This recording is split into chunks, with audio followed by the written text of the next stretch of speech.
It's the MAHO Indie Spotlight with Jack and Casie.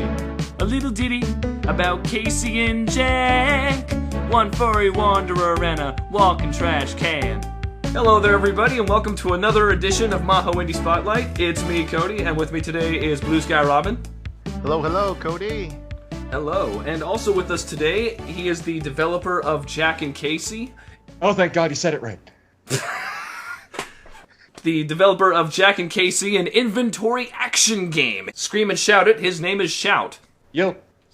Alright, so as I just said, Jack and Casie, it's an inventory action game where you slide weapons along blocks and try to make them all fit in this amazing grid system. So, you're the dev, tell us more about it. What's going on with this game? Well, for one, actually, it's Godhand. I love it already. I love it. Yeah, so Jack and Casie is an inventory action game, and it's, there's an early prototype up on Kickstarter, actually two of them, and one of them's bad. We'll get to that. Yeah, we'll get to that later. That's a thing. The story is basically Jack and Casie is a quote-unquote inventory action game said with the exact same intonation as, like, Cave Story is a game where you can run and jump and save, and you should get to the end.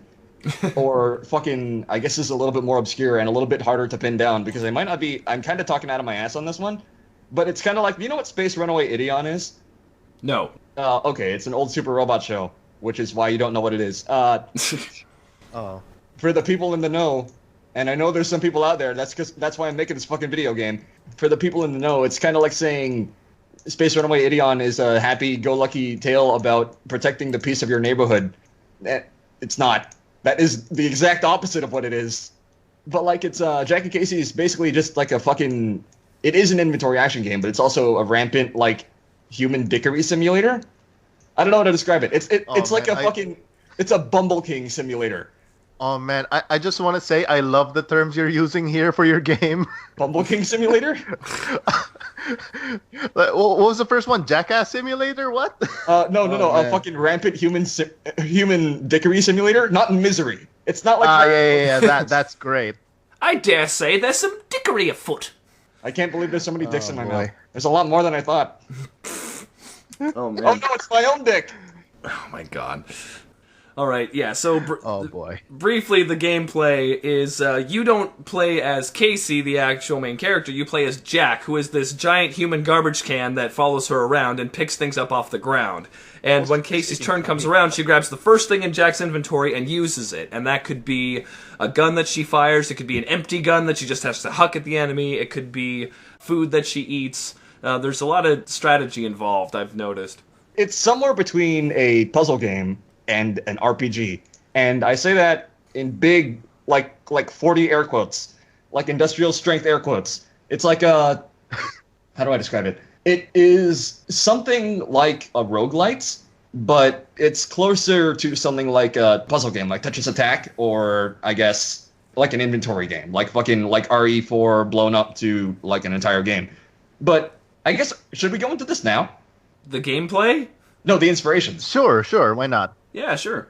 Wait, no, that seems like a terrible idea. No, let's talk about the gameplay first. It's just an RPG, basically. It's like the fastest way to describe it is like it's Pokemon, but there's a lot of Pokemon, and you've got a gun, and no Pokemon of your own. No, you get one. You have Jack. Oh, man. No, you have Casie, because you're Jack. True, yes. Oh, man. And Casey's typing is steal/gun. That is worth mentioning. You went into it. Jack and Casie is about Jack and Casie. So you're playing as Jack and the quote-unquote main character, but I guess more like the person with the most direct agency in battle is Casie, right? But and I guess this is kind of getting into something that you haven't really gotten a chance to see yet. But in the upcoming draft prototype, it gets revealed that the story revolves around Jack. Like Jack is the protagonist and Casie is the deuteragonist, but they're sharing billing, so they're both the main character, but the viewpoint character and the character that you're like supposed to associate yourself with is a trash can with fucking Gator 3 arms. You know, there's the hot new meme like, oh, I'm anime trash, so, you know, there's a big fan base there. Yeah, I know. It's kind of unfortunate. I did not expect it. But yeah, okay, hold on. I was talking about Ideon a second ago. Do you guys have any relation or familiarity with Super Robot shit? I have 50 different anime DVDs on my shelf, and there are no Super Robot shows up there. Technically Code Geass if you count it because there's robots, but really not much else. I don't count that. That's closer to like fucking like Robot Death Note. That's also untrue. I don't know how to express what I'm trying to say here.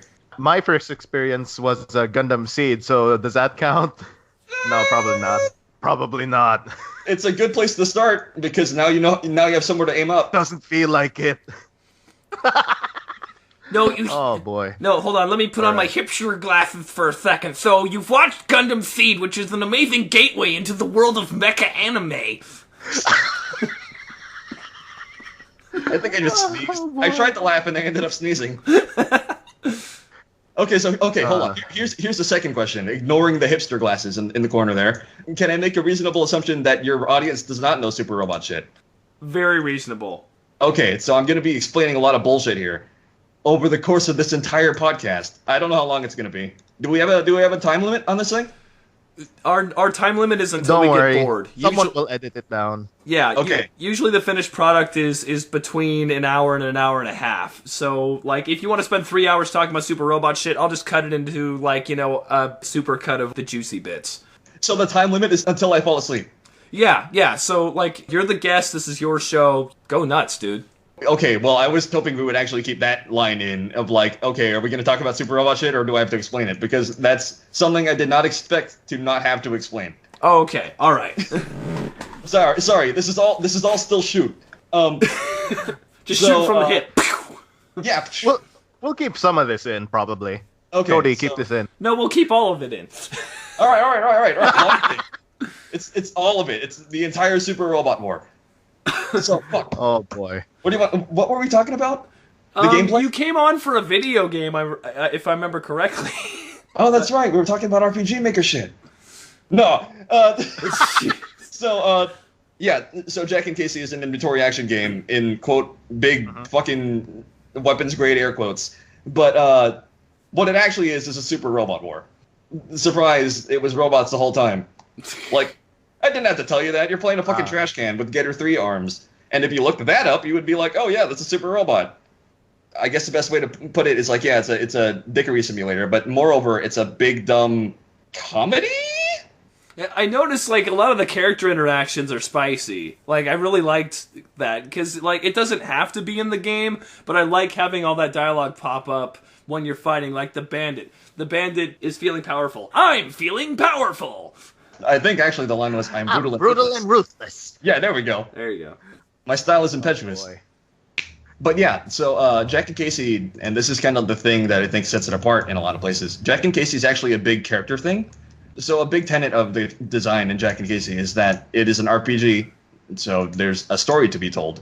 And every once in a while, like sometimes with the banter, there are like foibles where it's like I go too far from like these are characters and they're interacting and they're actually like this and they're not just making a joke to like dumb webcomic level where it's like you don't control alt delete. I'm just gonna start fucking throwing shade. We are familiar with that, yes. Just fucking start just firing into space. Is control alt delete still there? I don't even know if it's there to hit.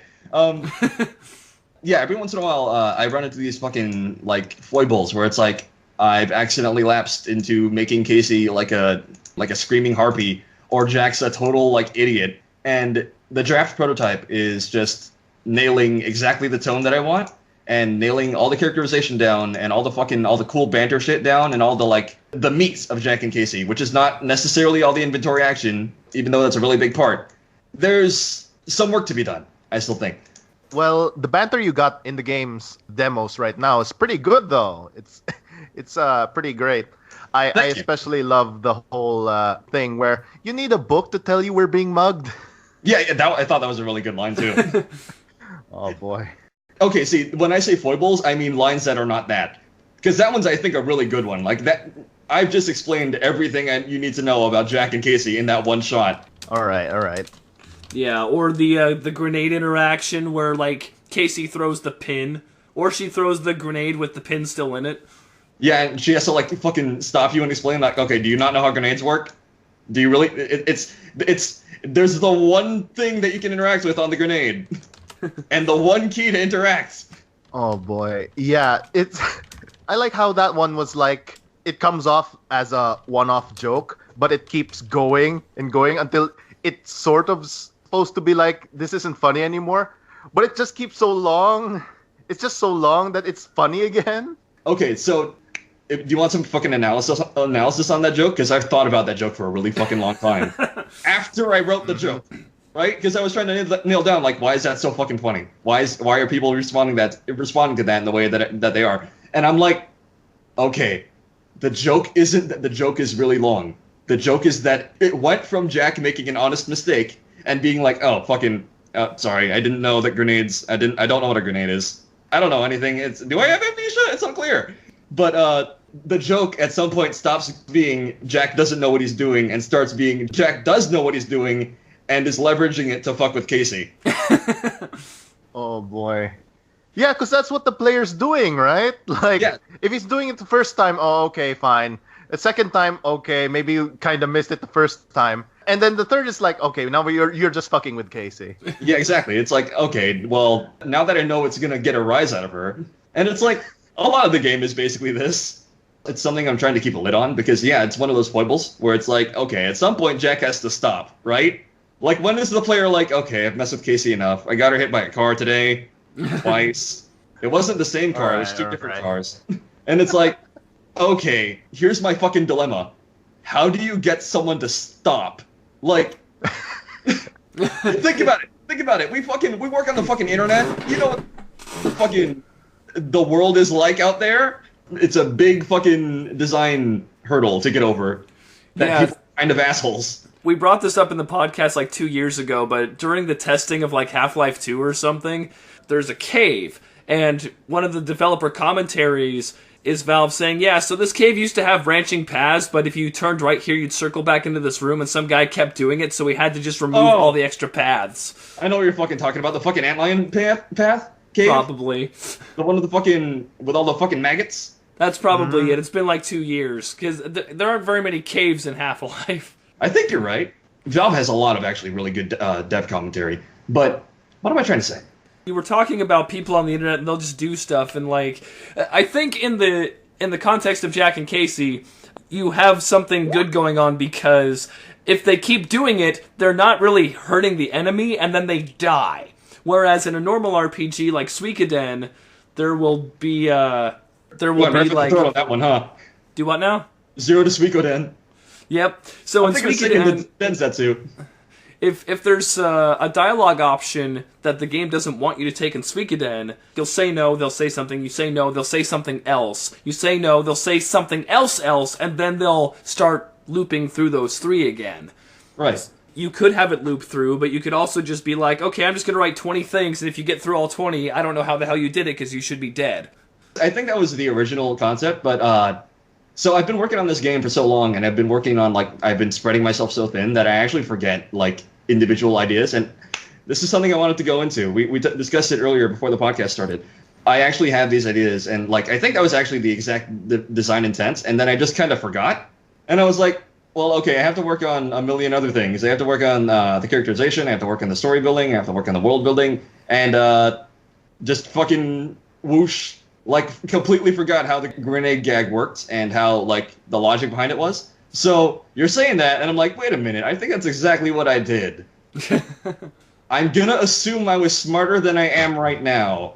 I love those moments. Right. Because my reaction to the grenade was like, okay, Casey's getting mad, Casey's getting pissed at me, now I'm getting pissed. Okay, woman, I'm gonna pull the pin before I give you the grenade. ... Wait up. You died. I think that was a stroke of genius on my part. So you're saying that, like, the fucking timing was, like, all, like fucking Keikakudori, but, like, it's... So the first time that happened to me, the timing was so perfect, though. Exactly, that's what I'm saying. Like, it was fucking... you're saying it like it was on purpose. I don't think it was. It felt like it was. I don't know. It's like, I'm making the assumption that I made the good choice, but... The thing about the grenade gag is that I think I was trying to make a different gag. Like, I think that was a different joke that just happened to turn into the right joke. You know what I mean? So what happened behind the grenade is that you're talking about the timing being perfect and, like, getting it exactly as planned. and like it's exactly timed to blow up in your face and like make you look like an idiot for even like drawing out this entire thing and making Casie retroactively right. But what actually happened was, I think the description of the grenade is just actively wrong and messing with you.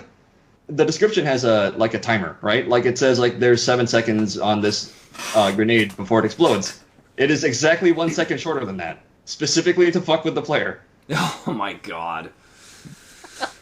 Yeah, it was funny because like when we back in March when Robin brought this game up, like I was playing it and like I threw the whole grenade at a person, like, oh, okay, gotta pull the pin, great. So then I wait just before Casey's turn comes up, and then I pull the pin. And then, oh crap, the pin is before the grenade in the inventory. She throws the pin, and so like, live grenade, so like, I tried throwing it back into like the field that's scrolling down, but it didn't fucking work, just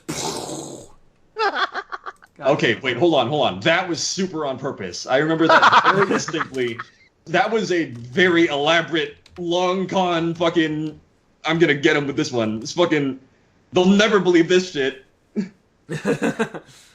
Yeah, like, there definitely wouldn't be a joke if you had the grenade first and the pin second. You just have a useless little pin. Yeah, exactly. It'd just be like a... Honestly, no, I think there would still be a joke. You know what I mean? Like you would just go on with your life and you'd be like, oh yeah, okay, I threw the grenade. And then you just kind of go like the entire battle and then you'd look into your inventory and you'd be like, what's that? Oh. And it's like a needless attention to detail as opposed to like a, how do I describe it? A violent... Like a cruel joke? Like a cruel joke, yeah. Oh boy. It's worth noting that a lot of the Jack and Casey scrap jokes have been exactly that kind of like subtlety where it's like, this is a little too subtle. This is a little too, like, the player could very easily miss this. You know what I mean? Yep. Mm-hmm. So in the new build of Jack and Casey, there's a lot of subtleties, and there's a lot of, like, it's not really like a game as much as it is, like, even more of a tech demo than the original Kickstarter prototype, where it's like, okay, we're gonna fucking explore armor. We're gonna explore enemy interactions. We're gonna explore the new ways that guns can be used, right? So... Mm-hmm. Most of these things are very subtle. Like most of these like elements are like mild mechanics, like or they're explained in descriptions, but they're not explained in gameplay, and they are all given to you basically all at once. So what I'm trying to indicate to the player is, yo, experiment. This isn't the real game. This ain't the real shit yet. But here's all the armor that I want you to try out. You're a guinea pig right now. You're doing some tests, and people took it as, I'm not going to touch any of that shit. That looks super complicated. I'm not going to read that shit. I don't know what books are. I'm gonna take tack knife and we're gonna go. We're gonna do our job. And I ran into some problems. I ran into some problems because I couldn't quite nail down, like I couldn't get the intended player like reaction out of that. Like I was trying to get something out of players that the players did not expect. So in the draft prototype, lessons fucking learned from something that I already knew was kind of a hard sell, but now it turned out to be a way harder sell than I thought it was. A lot of those subtleties in the original armor prototype are being buffed up super hard into the draft prototype, and one of them is something I hit on yesterday, or not yesterday, but like I hit on this name yesterday, and I think it's really smart. It's called the Yume system, which is a Japanese word for... Oh no! Reading the mind of the opponent, are we? Yeah. So in the armor prototype, there are special interactions with enemies that like proc if you deal a certain amount of damage to them really fucking fast, or if you hit a quote-unquote weakness, but it's not really like listed as a type weakness. Say you're fighting Immelman, and you hit one of her rotors with a shotgun, right? But the trick behind Immelman is that Immelman has two states, up state and a down state, like two stances, basically. And if you shoot Immelman while she's in her up state, she has different type weaknesses. You can still hit her, I think. I'm kind of talking out of my ass here, because I've changed Immelman's behaviors since then. I think if you shoot Immelman with a shotgun while she's up, then you get a technical, and you still get a response that like, oh yeah, Immelman didn't like that, and she loses some accuracy or something, or like loses some evasion, which is important because she's a fucking flying enemy and she has a lot of evasion. But it's not the full critical, right? Uh-huh. So the Yume system is this, but made very explicit. So the Yume system is kind of like another thing I've been doing to nail down the characterization of all the characters in Jack and Casie, and that doesn't necessarily just mean Jack and Casie. That sometimes means the enemies. So the Yume system makes interactions like that way more obvious, because usually when you do this, the enemy really doesn't like it because you've managed to blow them out. Like you've found a secret double weakness. Mm-hmm. Oh no, thou hast stricken me with my double secret weakness, says the super robot. Oh no, my only weakness, bullets. There we go. Oh no, I hate getting shot. Oh boy. All right. Yeah, so the Yume system is like it's a big elaborate thing. Like it's another way to earn rushes and another way to earn like extra damage and a bunch of other like gameplay nuances to make the game a little bit easier, which is another thing I've been focusing on over the course of this development. But moreover, I really enjoy the idea of you're fighting I don't know, like what's a reference that I can make that people will understand? You're fighting fucking the Rasengan. No. It's gotta be a super robot. So you're fighting fucking Lord Genome, and you shoot him with like a shotgun, and he's like, "Oh no, I hate shotguns specifically," and it never came up because everybody's using drills, and it's like, it's not even a secret. It's more like nobody tried it, and it's so out of left field for everyone. Like you're surprised that it worked, they're surprised that it worked, and then you think about it, and you're like, "Wait a minute, no." I knew Lord Genome was weak to shotguns. He's got like a shotgun phobia. He's been going to like Shotgun Phobics Anonymous for years now. And it's like, oh boy. You think about it and the characterization is still there. It's still like completely clear that no, that makes sense in retrospect, but I didn't really think about it till just now. The first Yume moment you have is fighting the new boss of the draft prototype. He's basically the replacement for Bax Dao, the boss of the original armor prototype, and he's still a similar character. He's basically another cargo robot, but now he has legs, and now he throws things. So there's a particular interaction that I expect every player to have with him that's basically like, he does something, and he's like, this is my secret move. This is the thing that I'm doing. And Casie just fucking completely no-sells it. Like, doesn't even think about it, just fucking slaps the thing out of the air. And he's like, oh no! And it's just, like, it's a free rush. It's a bunch of good gameplay mechanics, and it's like, yeah, you want to do that. That was a good idea. But then it's also like a big character moment where it's like, oh, that guy really didn't like that. Oh, now I feel bad. Oh, man. Oh, I should have never shot Lord Genome with a shotgun. He hates it, and now I feel bad. Oh, man. I forgot what game it was, but it was like, you could fight this enemy, and things were fine, but they were also really weak to fire. But if you set them on fire, they got stronger and their moveset changed because holy shit, now they're on fire. I think you're talking about fucking every zombie game ever, but yeah, I know exactly what you're talking about. Yeah. It's that kind of thing where it's like, I was actually having that was an idea that I had early on for Jack and Casie, where it's like, okay, what if you did this thing? I think it was literally, you set this enemy on fire, and he's like, I'm super mad. It's not even the fire. It's not even like, oh yeah, I'm going to throw the fire at you. It's like, no, I just hate fire. And not like, oh, I hate fire, but like, no, I'm offended that you set me on fire. I'm very upset, okay. And I also have a big gun. I'm going to write a huge blog post right before I shoot you. I'm going to write a blog post on you with bullets. It's a really elaborate trick because I'm using a shotgun. But that's just how the frontier is sometimes. Oh man, the idea I thought about when you were talking about it was like, oh, I'm gonna lift this huge heavy thing and gonna throw it at you, and then you shoot them and they drop it on their foot or something. Like, ah! Ah, my super robot foot! Why did they give me toes? And then Jack, who's like fucking, everybody's still under the assumption that one, he's an amnesiac, and two, he's a talking trash can. He's like, yeah, fucking preach, asshole. At least you have toes. I wish I had toes. That's something. Cut that one. That's something I don't want taken out of context. The grass is always greener on the other side of the foot debate. Should robots have feet? I mean, yes. That's what mecha is. If they don't have feet, they're subpar robots. Subpar treads, dude. Nobody likes the gun tanks. I fucking love gun tank. The design is good, but the efficiency is not that great. We're fucking talking about super robots here. I'm not sure efficiency was ever on the table. But should we talk about the fucking inspirations now? Because we're just fucking talking about Super Robot Wars. Yeah, sure, dude. I mean, we're only half an hour in, because, like, I am super curious, because, like, I see the grid system, I see all the cool character interactions, the art style's pretty nice, but, like, none of that, to me, screams Super Robot Wars. So, like, this has crossover appeal in the sense that you're taking all of these common and very powerful tropes in what appear to be, I guess, mecha anime, and bringing them to people who don't know them. So, like, they've been refined over decades, and now you get to bring all these cool tropes to a new audience. Okay, it's very interesting that you say that, because I'm deliberately unrefining them. So, the reason why I use all these super robot tropes is not because, yo, look at all this super robot shit, although secretly, yeah, it totally is fucking love super robots. But, the reason is because I'm trying to affect... How do I describe it?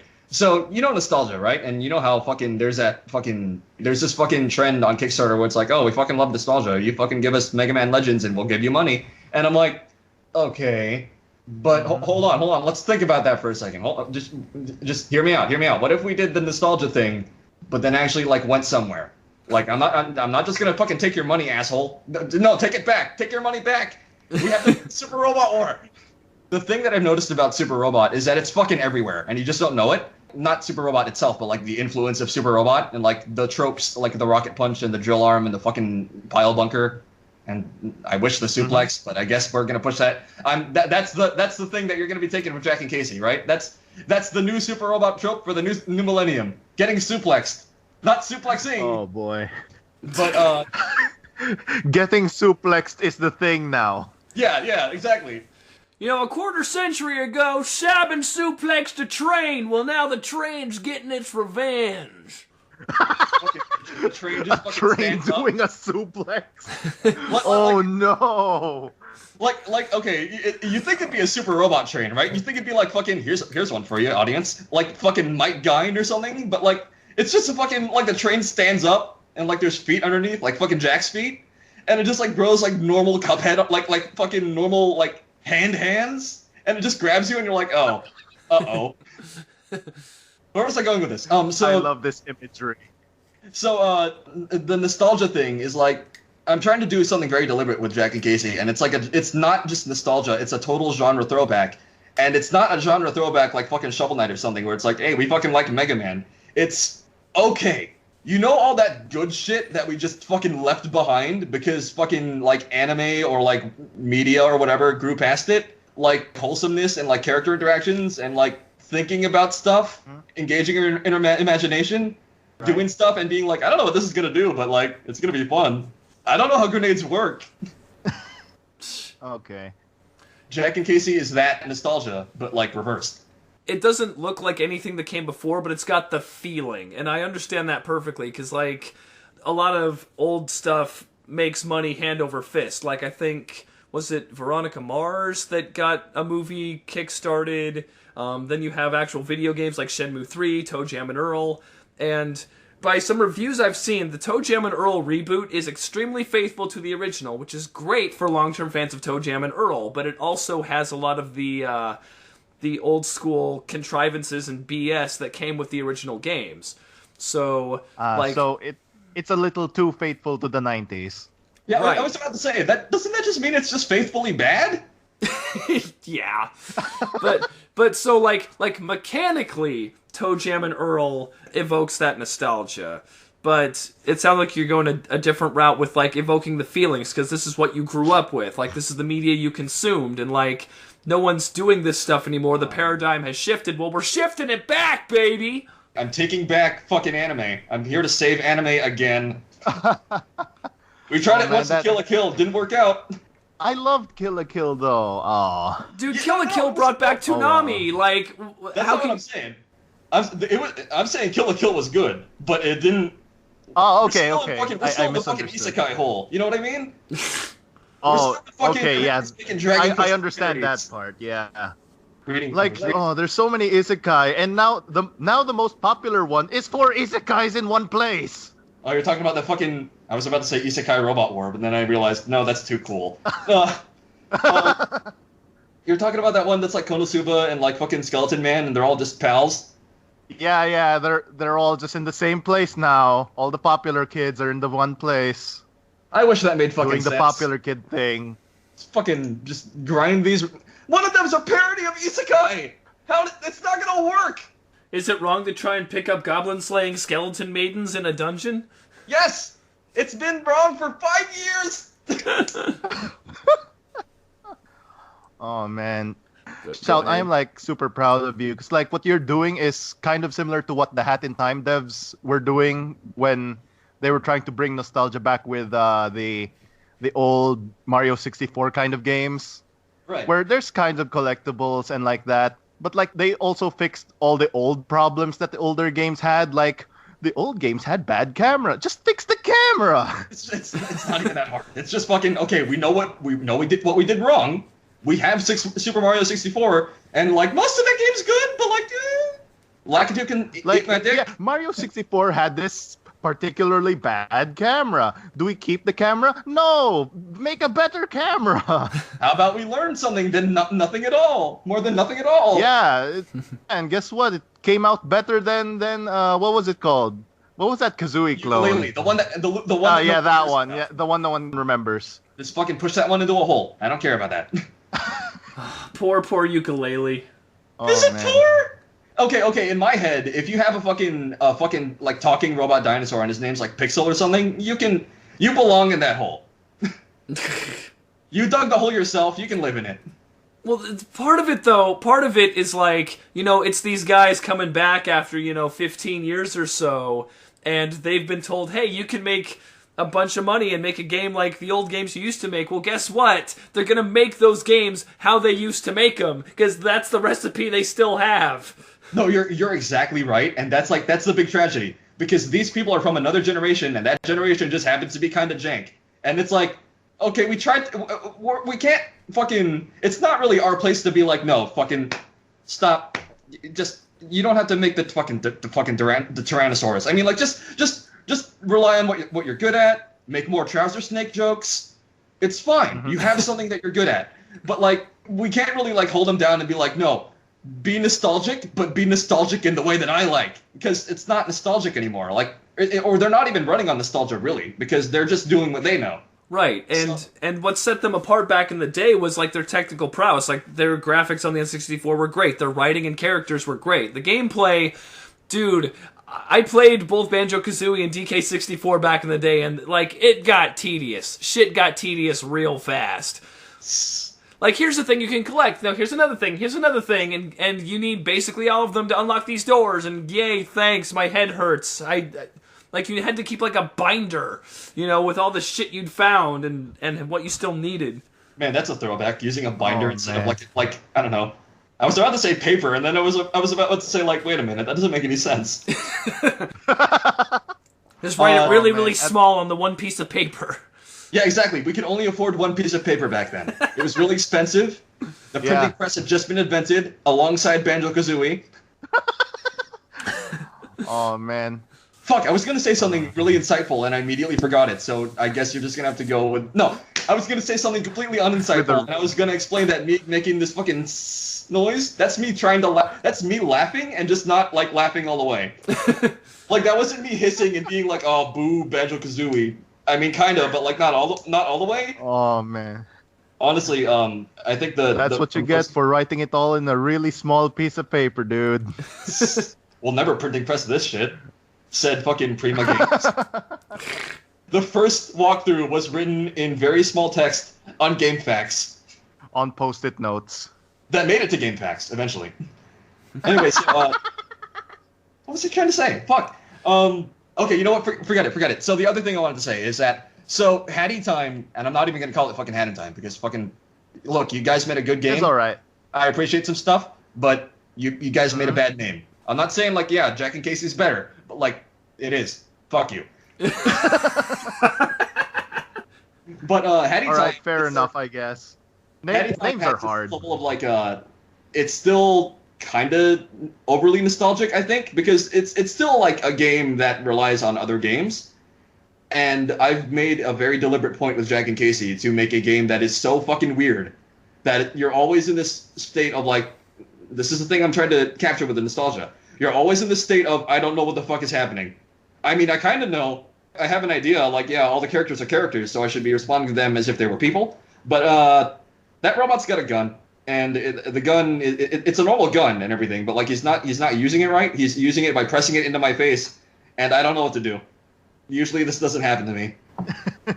I'd like a walkthrough. I'd like to go back to game facts, and it's always this level of like, it's just weird enough. I guess the term that people use, and I'm trying very deliberately not to use it because it makes me sound like a fucking pretentious asshole. I'm trying to capture a certain level of wonder, like legit, like real ass, like, what the fuck am I doing? What could this possibly do? I'm so excited, like childlike glee, and not just like, oh, it's a game that I played before. Yeah, no, okay. I can see that, especially like, you know, the gameplay is so wacky and out there, but the art is cute, the music's good, the character interactions are great, so even if people don't get the gameplay right away, there's still a lot of reasons to stay. Right. And basically my job is making sure that I have that those reasons are like super airtight.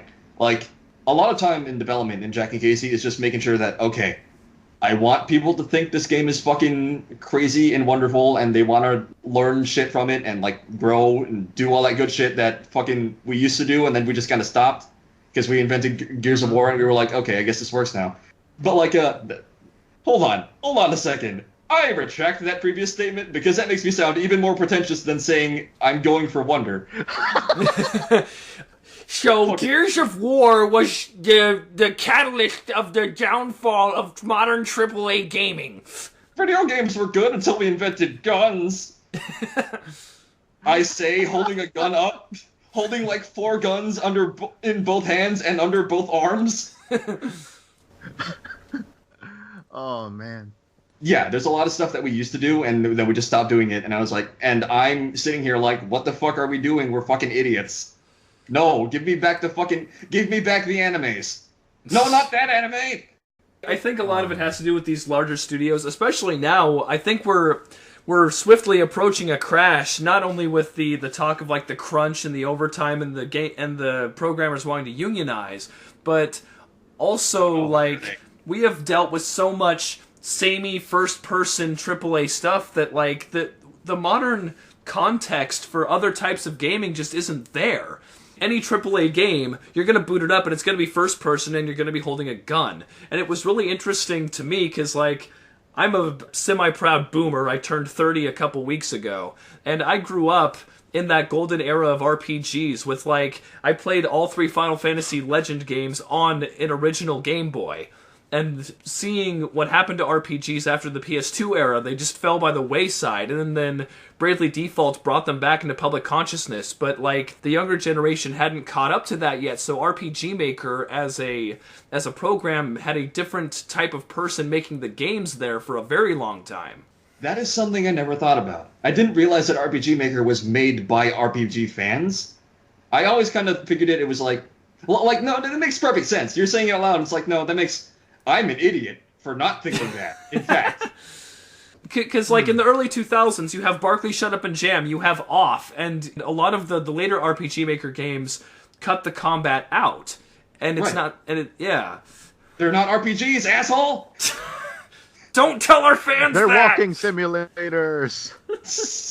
Oh, no. Are they walking simulators? Because Yume Nikki is not a walking simulator. Yume Nikki is a give, shout, nightmare simulator. Okay, so we did a podcast on Yume Nikki, and we had this debate on whether or not Yume Nikki was a walking simulator. And my argument, as I remember putting it, was there are failure states. There are challenges you have to overcome, like the ladies chase you sometimes, and then you wake up. So you technically have infinite lives, but you can't just meander through without some test of skill. Okay, but consider this. Fuck you. Your argument is wrong. And... the thing that makes Yume Nikki a walking simulator, and I'm just gonna fucking start this fucking debate again. Fucking, we're going right now. Fucking unscripted. I'm brutal and ruthless. So Yume Nikki is totally a walking simulator because the challenge isn't the point. That's it. That's my entire argument. Oh boy. That's all I got. I haven't thought about it a lot. The challenge may not be the point, but the challenge is still required to gather every single egg. Okay. But that's like saying that you have to have like a brain in your head to get all the eggs. And it's like, is that really a challenge? Like, is getting up and walking to like the bathroom a challenge? Or is that just something you do? Okay, well, my threshold for Walking Simulator is like Dear Esther, because that came out and that really started the debate. And Dear Esther does not have a failure state. I deliberately walked into the water and tried to drown, and I just kept coming back to the ocean. So you could have a Twitch plays Dear Esther, and if you just walked forward long enough and climbed the lighthouse, you win the game. Okay, I can accept that argument, and I agree that Dear Esther is the walking simulator there ever was, that ever walked on this fucking earth. But the thing that determines a walking simulator in my head is that it's a cerebral experience where you're not even fucking playing it for the video game. You're playing it as a quote unquote interactive medium, and I say that quote unquote because it's true, but also I don't know how to feel about saying it out loud. I think walking simulators are going to find their place once VR gets to a good point, because with walking simulators being walking simulators, to generate proper atmosphere, you put yourself in the VR headset with directional earphones, and holy shit, you actually have an experience, as opposed to, what people saw with Dear Esther, where it's half a game. I see what you're saying, and fucking Robin's like, oh, fucking walking simulators. So, okay, hold on. Let me reach the punchline of this as soon as I think of where I was trying to go with this. We're in this train now, boys. It's a long walk. Boy.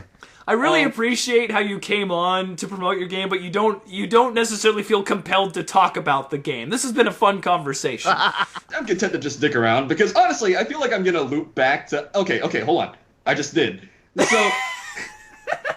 So the thing about my development cycle is that I'm not literally the solo developer, and like over the course of development, a lot of people have really helped me, and like every once in a while I manage to forget, because I'm also the single, how do I say this without sounding like an asshole, the development lead. So I have to cover everything. I have to cover art, I have to cover sound somehow.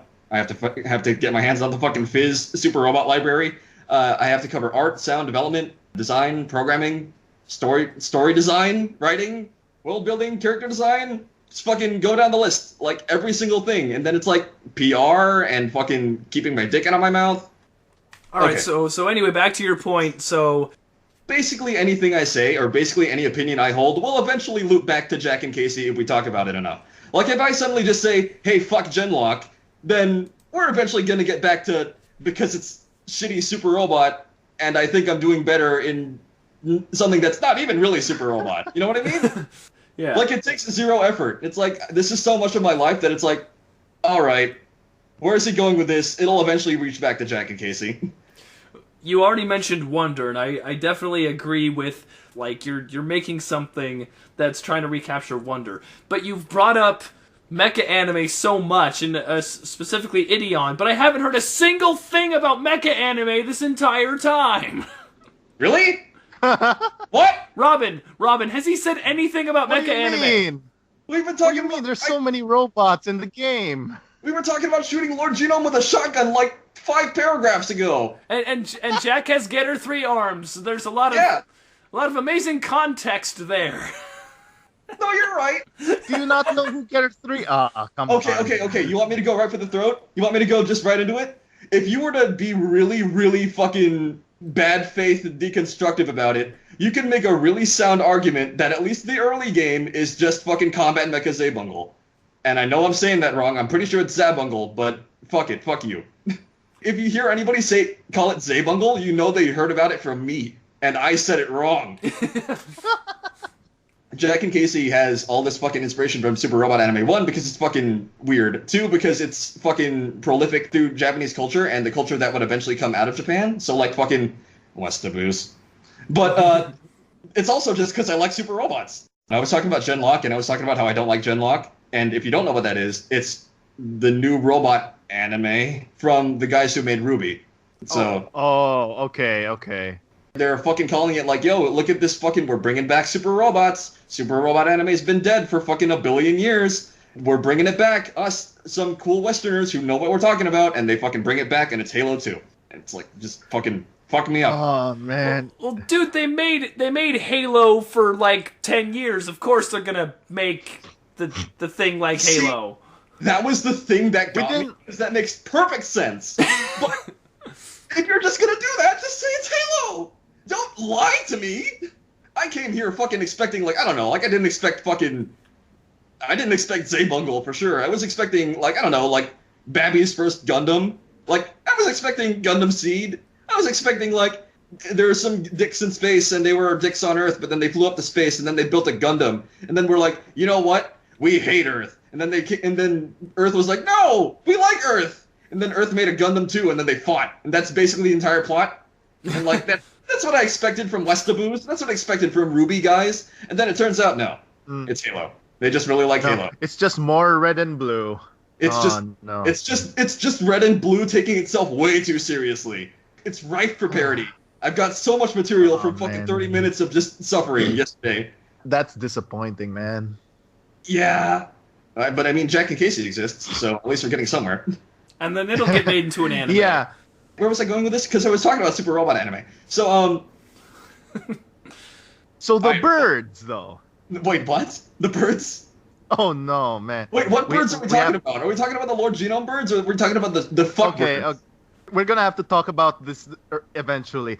What the fuck's the deal with the Grasswhistlers?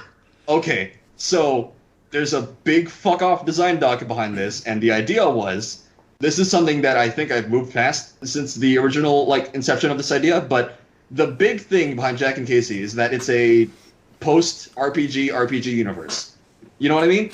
Way early in development, the idea was that Jack and Casie is the Dragon Quest universe eventually. Like, they just kind of, like, here's this fucking basic bitch RPG parody bordering on, like, the quality of, like, you'd get it from an isekai. And then it just kind of kept going.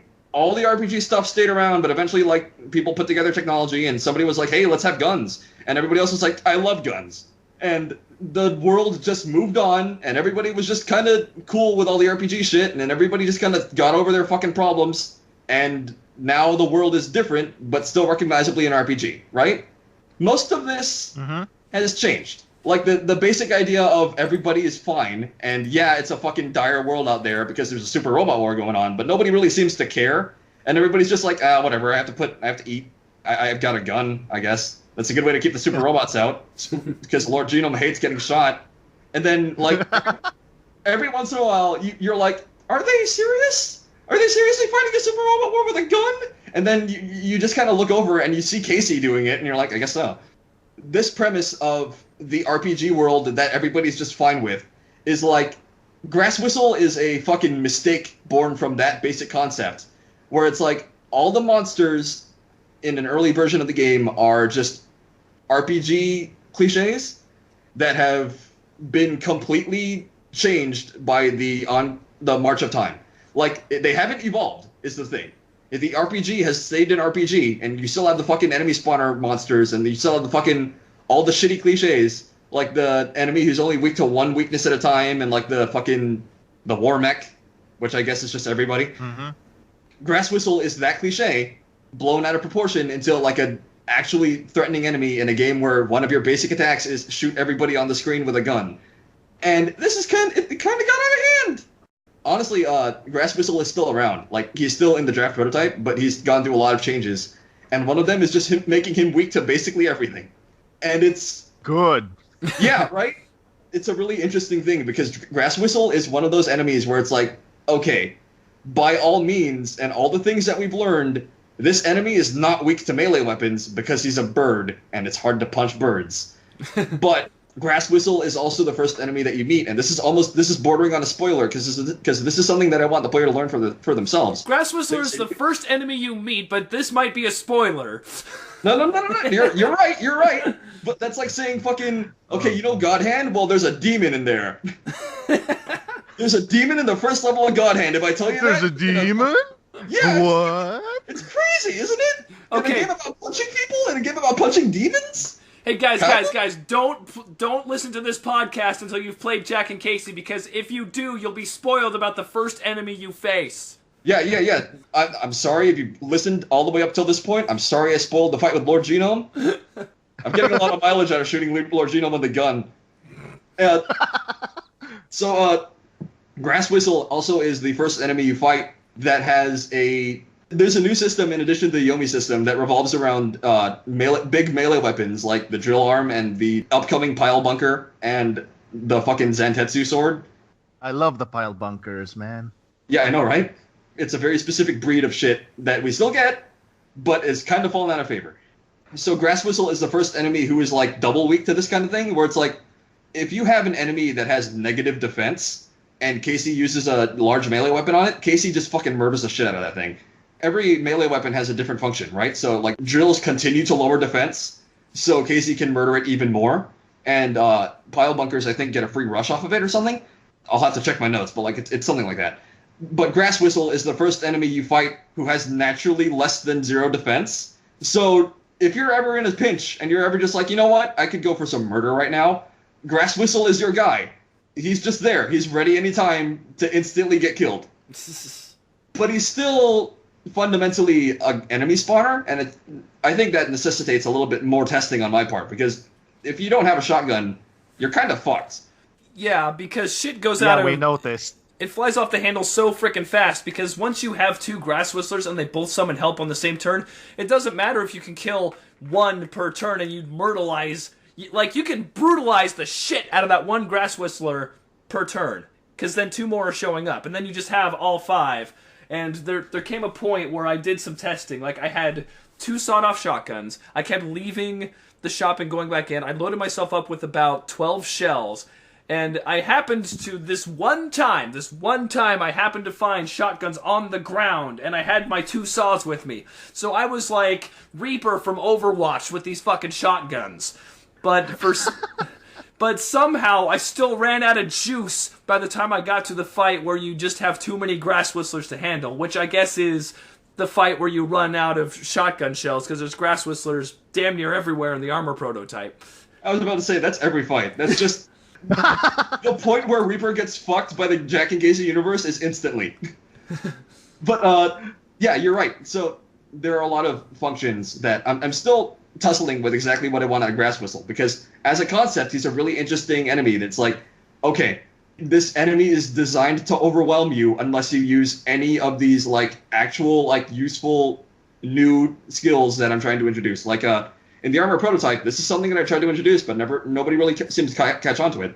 Did you ever experiment with the Rush Plus armor pieces? I think I did, but the armor, I don't know if it's just my computer or something, but like the armor's kind of bugged for me, and once I laid down the armor the first time, I can't go back in, because like some of the pieces aren't visible, some I can't select anymore. Oh no.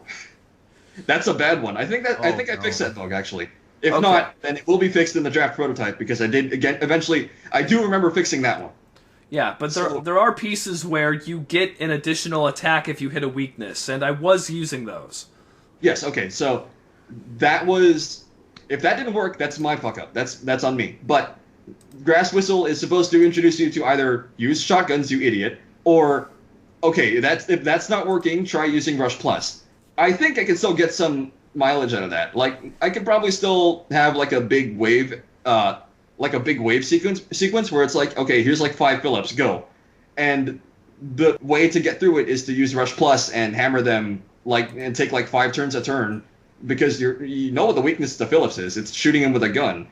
And it's basically a learning experience, right? This is an early game fight, so you get like early game knowledge to explain the armor system to you. So I don't want to write off Grasswhistle entirely, but he is a big problem. And I kind of hate him. Okay, so just based on my own experience, this is the quick fix for Grasswhistle. You cap the spawns. If the player has already fought 7 Grasswhistles, just call Uncle at that point. They stop calling for help. It's done. You're good. Okay, but here's the thing. That's already in the game. I think the cap is just very high. Like, okay, but no. Okay, I think the exact situation was... The cap for the first Grasswhistle encounters are like 2. They can summon in like 2. And then like the next encounters, like they can summon in like 3.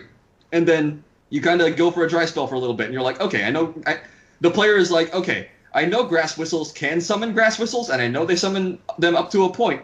So I'm just gonna use my shotgun, and I'm just gonna like not worry about them, and I know what they do, so I'm not gonna worry about it too much. And then there's a one fight and this is like the Grasswhistles quote unquote boss battle, where this is the Grasswhistle finally getting its, like, you know how they work, but do you know their secret move? And the secret move is the cap is removed, or the cap is super high now, and the cap is like 15, and you're just... Oh, no. It relies on the player using those two techniques that I described earlier, like using shotguns really well, or using the rush armor pieces really well. But if neither of those were working, then oops, that's my dick in my mouth. Bad shout. Bad. Oh, shit. I knew I should have programmed it myself. God. But yeah, it's like it's just a fucking foible on my part. It's just fucking I fucked up. Shit. Yeah. It's all right. And I like. Let me just say. Yeah. I really like the effect you made for extra attacks going off, because it's the Russian, you use the one gun. Yeah. It's like you use the one gun. It's a crit. You now have 7 guns. Yeah. I think Rush is the thing that makes Jack and Casie not just a fucking inventory action game. Honestly, like if you were playing fucking Resident Evil and you got a Rush, you'd be like, this is not the same game. This has become something else. Oh man, can you imagine just headshotting one zombie and then like doing a whirlwind of gun shoots? I mean, I guess you kind of have that already. Like that's what the suplex is. Like legit. Like okay, hold on. I want to mention this because I wanted to talk about it and I never really got to. So everybody's like, yo, Jack and Casey's like Resident Evil 4. No, it isn't. It's like Godhand. I can see where you'd make that like mistake because like, look, Resident Evil and Godhand are basically the same game, but one has a gun and one doesn't. One has a gun and the other has God. It's really interesting because everybody's making this assumption, and I think it's more like Jack and Casey is inspired by Shinji Mikami, like his work as a whole instead of just Resident Evil 4. And the reason I say this is because, and this is the big fucking secret, spoilers for me, I didn't play Resident Evil 4 until after I started Jack and Casey. Oh no! Wow. I started Godhand way before that. Oh no! Oh man! So the fish thing was a lie. No, it wasn't a lie. No. It was. This is the crazy part. This is the nostalgia thing going into full power. The fish thing wasn't a lie. It was me and some fucking Japanese guy from a million years ago having the same exact joke, coming to the same exact conclusion for no reason. It's kind of okay. So the super best friends have this fucking really scary thing where they're like, I think we're just output machines. Like you fucking you know the super best friends, right? You know Jack and Casey, so I assume. I do. Okay. The super best friends are a bunch of internet comedians, and by internet comedians I mean shitlords, who have been at this for a really long time, and they recently, like, the channel finally went down, but they not after making their fucking modus operandi, or their fucking masterpiece. Why did I say modus operandi? Their magnum opus. Their magnum opus. There we go. Their fucking great work that was the Detroit Become Human LP, where they LP'd it twice, and they made the same jokes, in the same fucking places, both times, and they were like, I think we're just idiots. I think we just take information from our environment and just run it through our fucking lenses and make the funny joke. And I think that's exactly what happened to me. One, with these fucking old Japanese guys making the fucking Super Robot Wars, but also with the super best friends, like themselves, where it's like, it's not that I'm copying them. It's not that I'm like taking pages out of their playbook directly. It's that we just have such a similar fucking sense of humor that we're accidentally making the same jokes. Yeah, and I can see don't know how to explain it any better than that. That happens, man. That happens. It's super psyching me out because I don't know what to do with the idea that, like, okay, I'm not going to call myself a comedian, but I'm writing something that is a comedy game, right? And it kind of psychs me out that it's possible for me to accidentally make the same joke that someone else did. Like, completely innocently, not ripping off anyone, but here we are, in the Super Robot War. Well, dude, like, every society before the internet had some form of dragon, like... But, like, every society also had lizards. Wait, I guess that's the point, huh? No, not everybody had lizards. Some only had dinosaur bones, and they went, whoa, shit, this must have been a dragon. It's either that or a skeleton warrior. Uh, But yeah, warrior. that's an enemy that I scrapped. I don't know where to put that. I guess it wouldn't fit. Say again? I guess it wouldn't fit with the world, huh? Yeah, it's another one of those early fucking. I had the idea, and then I tried to retrofit it, and then I thought about it for a little while, and I was like, you know what? Fuck skeletons. What a fool I was. At least the skeleton gun made it in. Basic concept of the skeleton gun didn't make it in. That is Jack using an existing weapon and just bolting it to his fucking forearm. But fuck, what was I saying? I don't know. I completely lost the thread. It's because you were talking about like how you accidentally came up with jokes that Japanese dudes 20 years your senior also came up with. Yes. Yeah, I don't know if you had more to say on that, but I wanted to bring up the skeleton gun because like I never actually used it in any of the prototypes. Like, what does it do? Can I explain the gun? Because Sure, when I found it, yeah, it was a piece of trash. You had to like repair it, and then you had to fill it with scrap so it could shoot. When I used it, it was like, Casie, can't use this. I'm like, what? How do I use this? And then I remembered the grenade. And I'm like, what if I use the E button? And oh, he shoots it. Wow. Yeah, I know what you mean. It's like that's how I designed it. But the problem is that in the original Kickstarter prototype, the thing is a piece of absolute garbage. So it's like, oh yeah, it's not great. It's not great. In the new version, in the armor prototype and going forward, there's a mechanic called chasing. And it's basically like if you continue hitting an enemy with an automatic fire, eventually you gain accuracy versus that enemy, right? Like you're holding down the enemy with automatic fire, allowing you to hit him with more automatic fire. So the skeleton gun, or in the new version, I forget what it's called. I think it's like the J Chaser or something. I'm going to call it the skeleton gun. In the new version, the skeleton gun is basically the spotlight, which is a flat accuracy buff, but with the bonus that it actually deals damage. So it's basically a free like buff, like whenever you need it, because it gets taken out of turn. Casie doesn't use it, so it doesn't use up one of Casey's turns, and Jack has his own turn meter. So whenever you need it, you can just go, you know what? I need to shoot this enemy, so I'm going to increase accuracy on this target. By shooting Lord Genome. Yes, exactly. I don't think you're gonna ever be in a situation where it's like I can't shoot Lord Genome. He's too far away. He's too small. He's a big guy. He's a big target. I really liked the J Chaser in the armor prototype because like using the spotlight in the first prototype was kind of cumbersome because I have to give up my entire turn to use this big bulky ass thing. No thanks, pal. That was another big thing that I noticed in the Kickstarter prototype. People were using Jack's weapons all the time, and it's like, you're talking about it how you don't want to use it, right? But my problem was, everybody's using it, and it's kind of boring looking. I decided to make the most useful item in the game also the most boring item in the game. So, there's a TV Tropes page about this. It's called Boring But Practical. I call it Fuck You. Why would you ever do this? Like, it's a video game, so if you're going to make something practical, you could make it cool too, right? Okay, so in all fairness, going back to Halo, because I know how much of a fan of Halo you are. I am, though. I just don't like Deadlock. in the first Halo, they did a whole lot of multiplayer testing for it, and there was some guy who only used the pistol and like kept destroying people online, and internally at Bungie they nicknamed him El Pistolero. But basically the way the guns were balanced is that the pistol actually had really high damage output because you get it early in the campaign, so you just give it extra damage, the enemies go down easily, and then as the campaign drags on, the enemies appear to get spongier, blah, blah, blah, blah. Oh, that's dirt. I didn't realize that's how it works. Yeah, so the pistol was actually super powerful, so what they had to do was they made the pistol really boring and uninteresting to shoot, and they made every other gun sound and look and feel way more awesome. Oh, those guys were idiots! Oh, no! I played a lot of fucking FPS games, and I still do, like right now. Mm-hmm.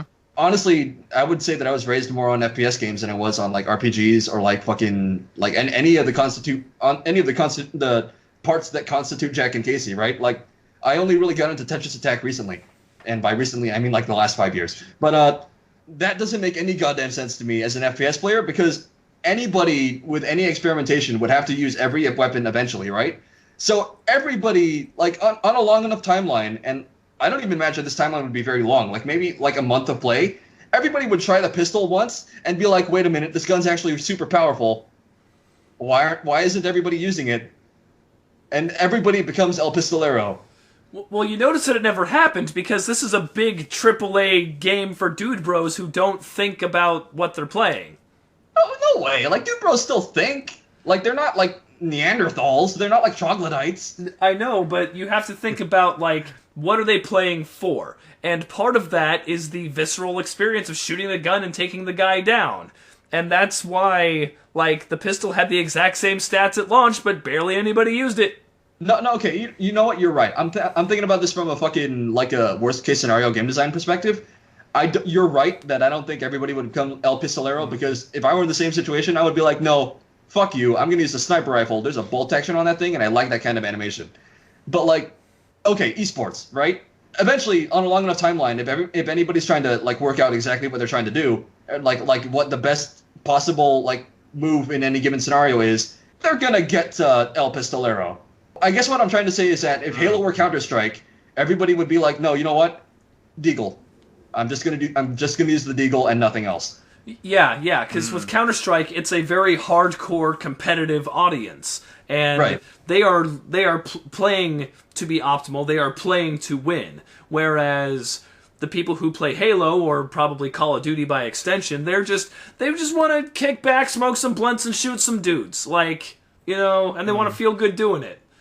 Right. And they probably won't feel as good using the boring pistol as opposed to, yeah, blam! Blam, yeah! Eat shit, Lord Gino.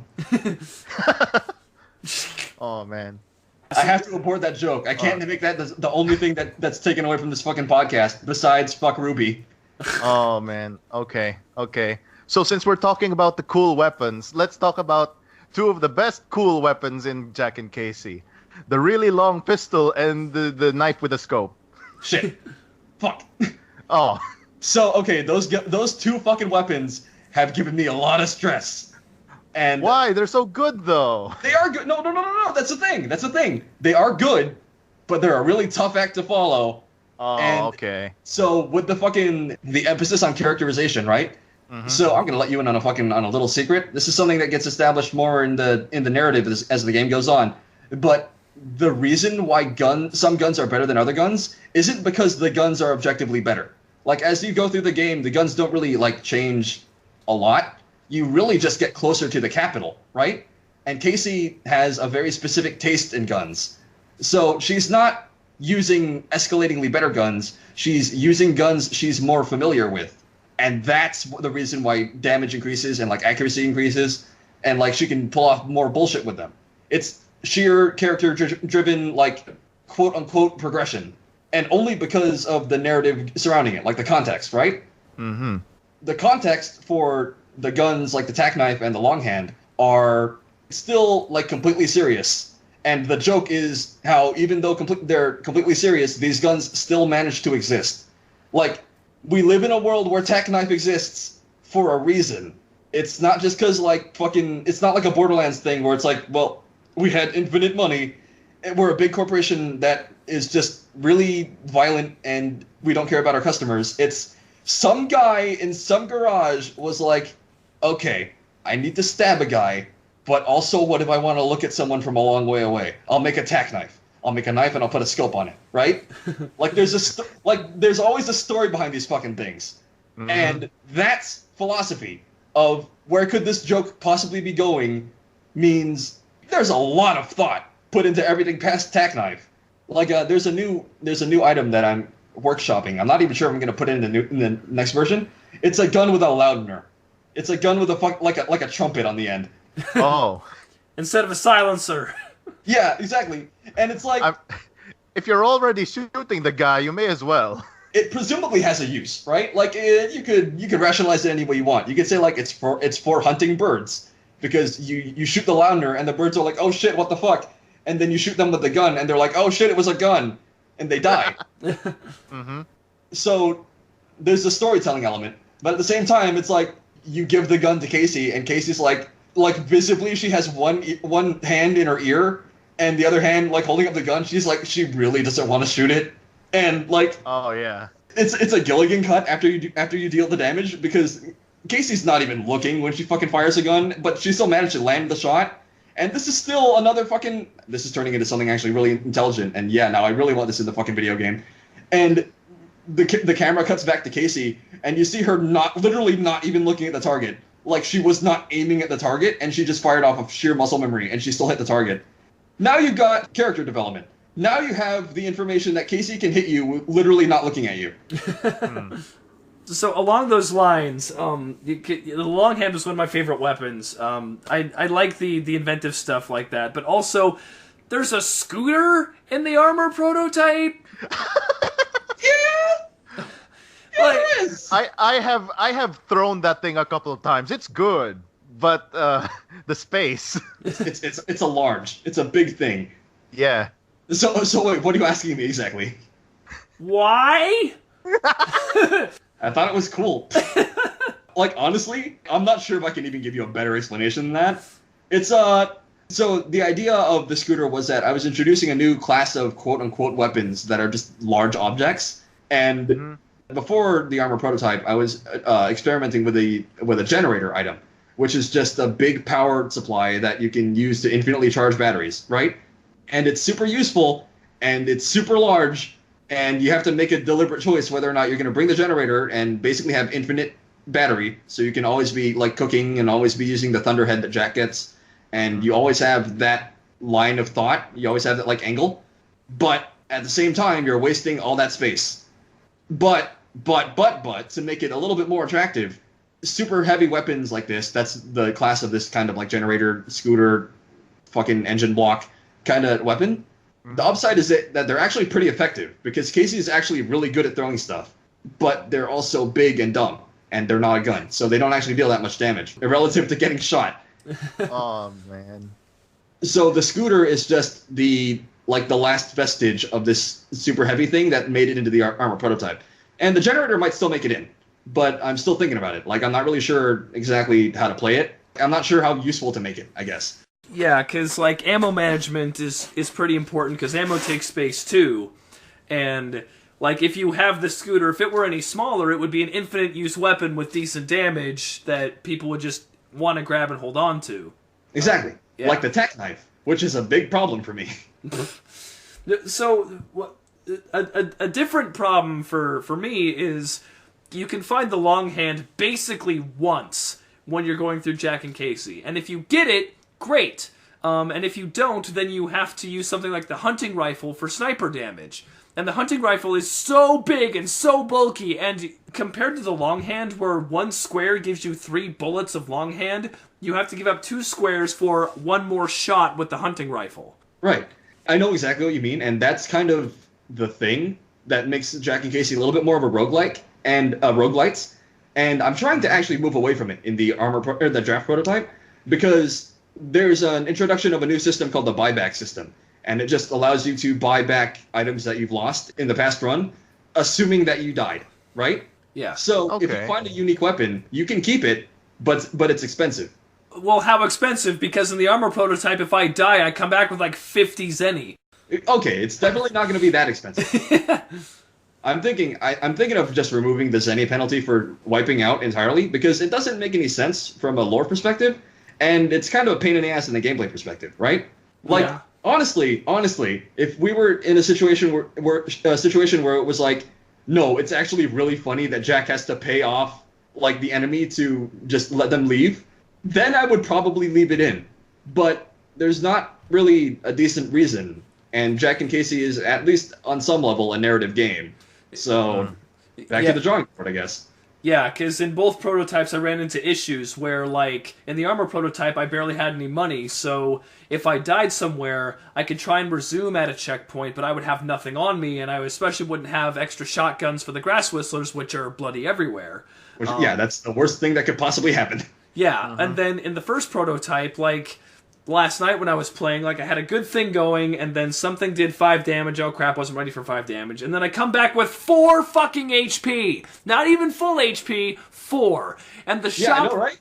And the shop that's there is the fish shop. So I can buy fish, and I'm at full health, but Lord help me if I find a weapon on the way through this area.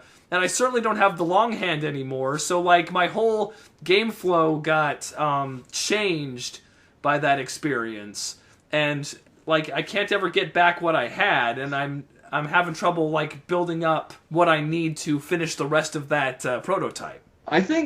Honestly, I think that dynamicness of play where it's like, okay, well, I just ate shit, and I guess I have to do something else now, is part of the experience with Jack and Casie, but at the same time, you're right, that's super extreme, and the fact that you had no, like, recourse that's something that I definitely want to avoid going forward. Like, that's part of the reason why the buyback system exists. But it's also a money sink, and it's also like it's got a lot of reasons. You know what I mean? Yeah. Because like with Grand Theft Auto, like when you die, you respawn with nothing, but that's okay because it's really easy to steal a car and get back to where you were. And you have a shit zillion dollars, so just go get a gun. Yeah. Oh, okay. Actually, while we're on this topic, you want in on another fucking content spoiler? Bruh, it's your game. You can spoil it all you want. So in the new prototype, in the new draft prototype, the armor system is coming in fucking full force, super hot, 20 armors, million different ways to play immediately, right? So instead of having that money sink after every time you wipe out, you have the choice of buying new equipment or buying back your old equipment and just going back out and dealing with your problems, or you can spend your money on relatively expensive new armors that deliberately change the way you play and change like the basic systems at play. So like you could go back out with no armor and just like use the long hand and like play like you're playing the original Kickstarter prototype, or you could spend some money at the armor shop and pick up like a couple of Rush Pluses, or even something more like something super obtuse that borders on like a Paper Mario badge, where it's like, okay, you now have a special attack that launches whenever you use a special weapon that's marked as close combat, and close combat attacks cannot miss. And now that weapon is just a million times more effective, and you want sawn-off weapons all the time. And like the first weapon you get that really benefits from this is a fucking super shotgun from fucking Doom. So that's not the road shotgun, because like there's the normal shotgun and then there's the road shotgun. Right, and the road shotgun's just it's a pump action. It's an FPS gun, you know what I mean? Like it's normal. And then you get the shit that's like, no, double barrel, sawn off double barrel with a knife, double barrel with a scope, double barrel with two scopes. Two scopes. Double the accuracy of a shotgun. I mean, it's just binoculars, honestly. That's the new progression system. There's a lot of things going into the draft prototype, which is why I have to say that I'm postponing it till next month. Well, it's all right. We understand. Okay, I appreciate that. Though. Yeah, it'll give me time to edit this podcast, because if you were coming out with it tomorrow, it's like, shit. Oh yeah, the Yume system that I came up with the name yesterday is coming out tomorrow. That's how video game design works. God damn it!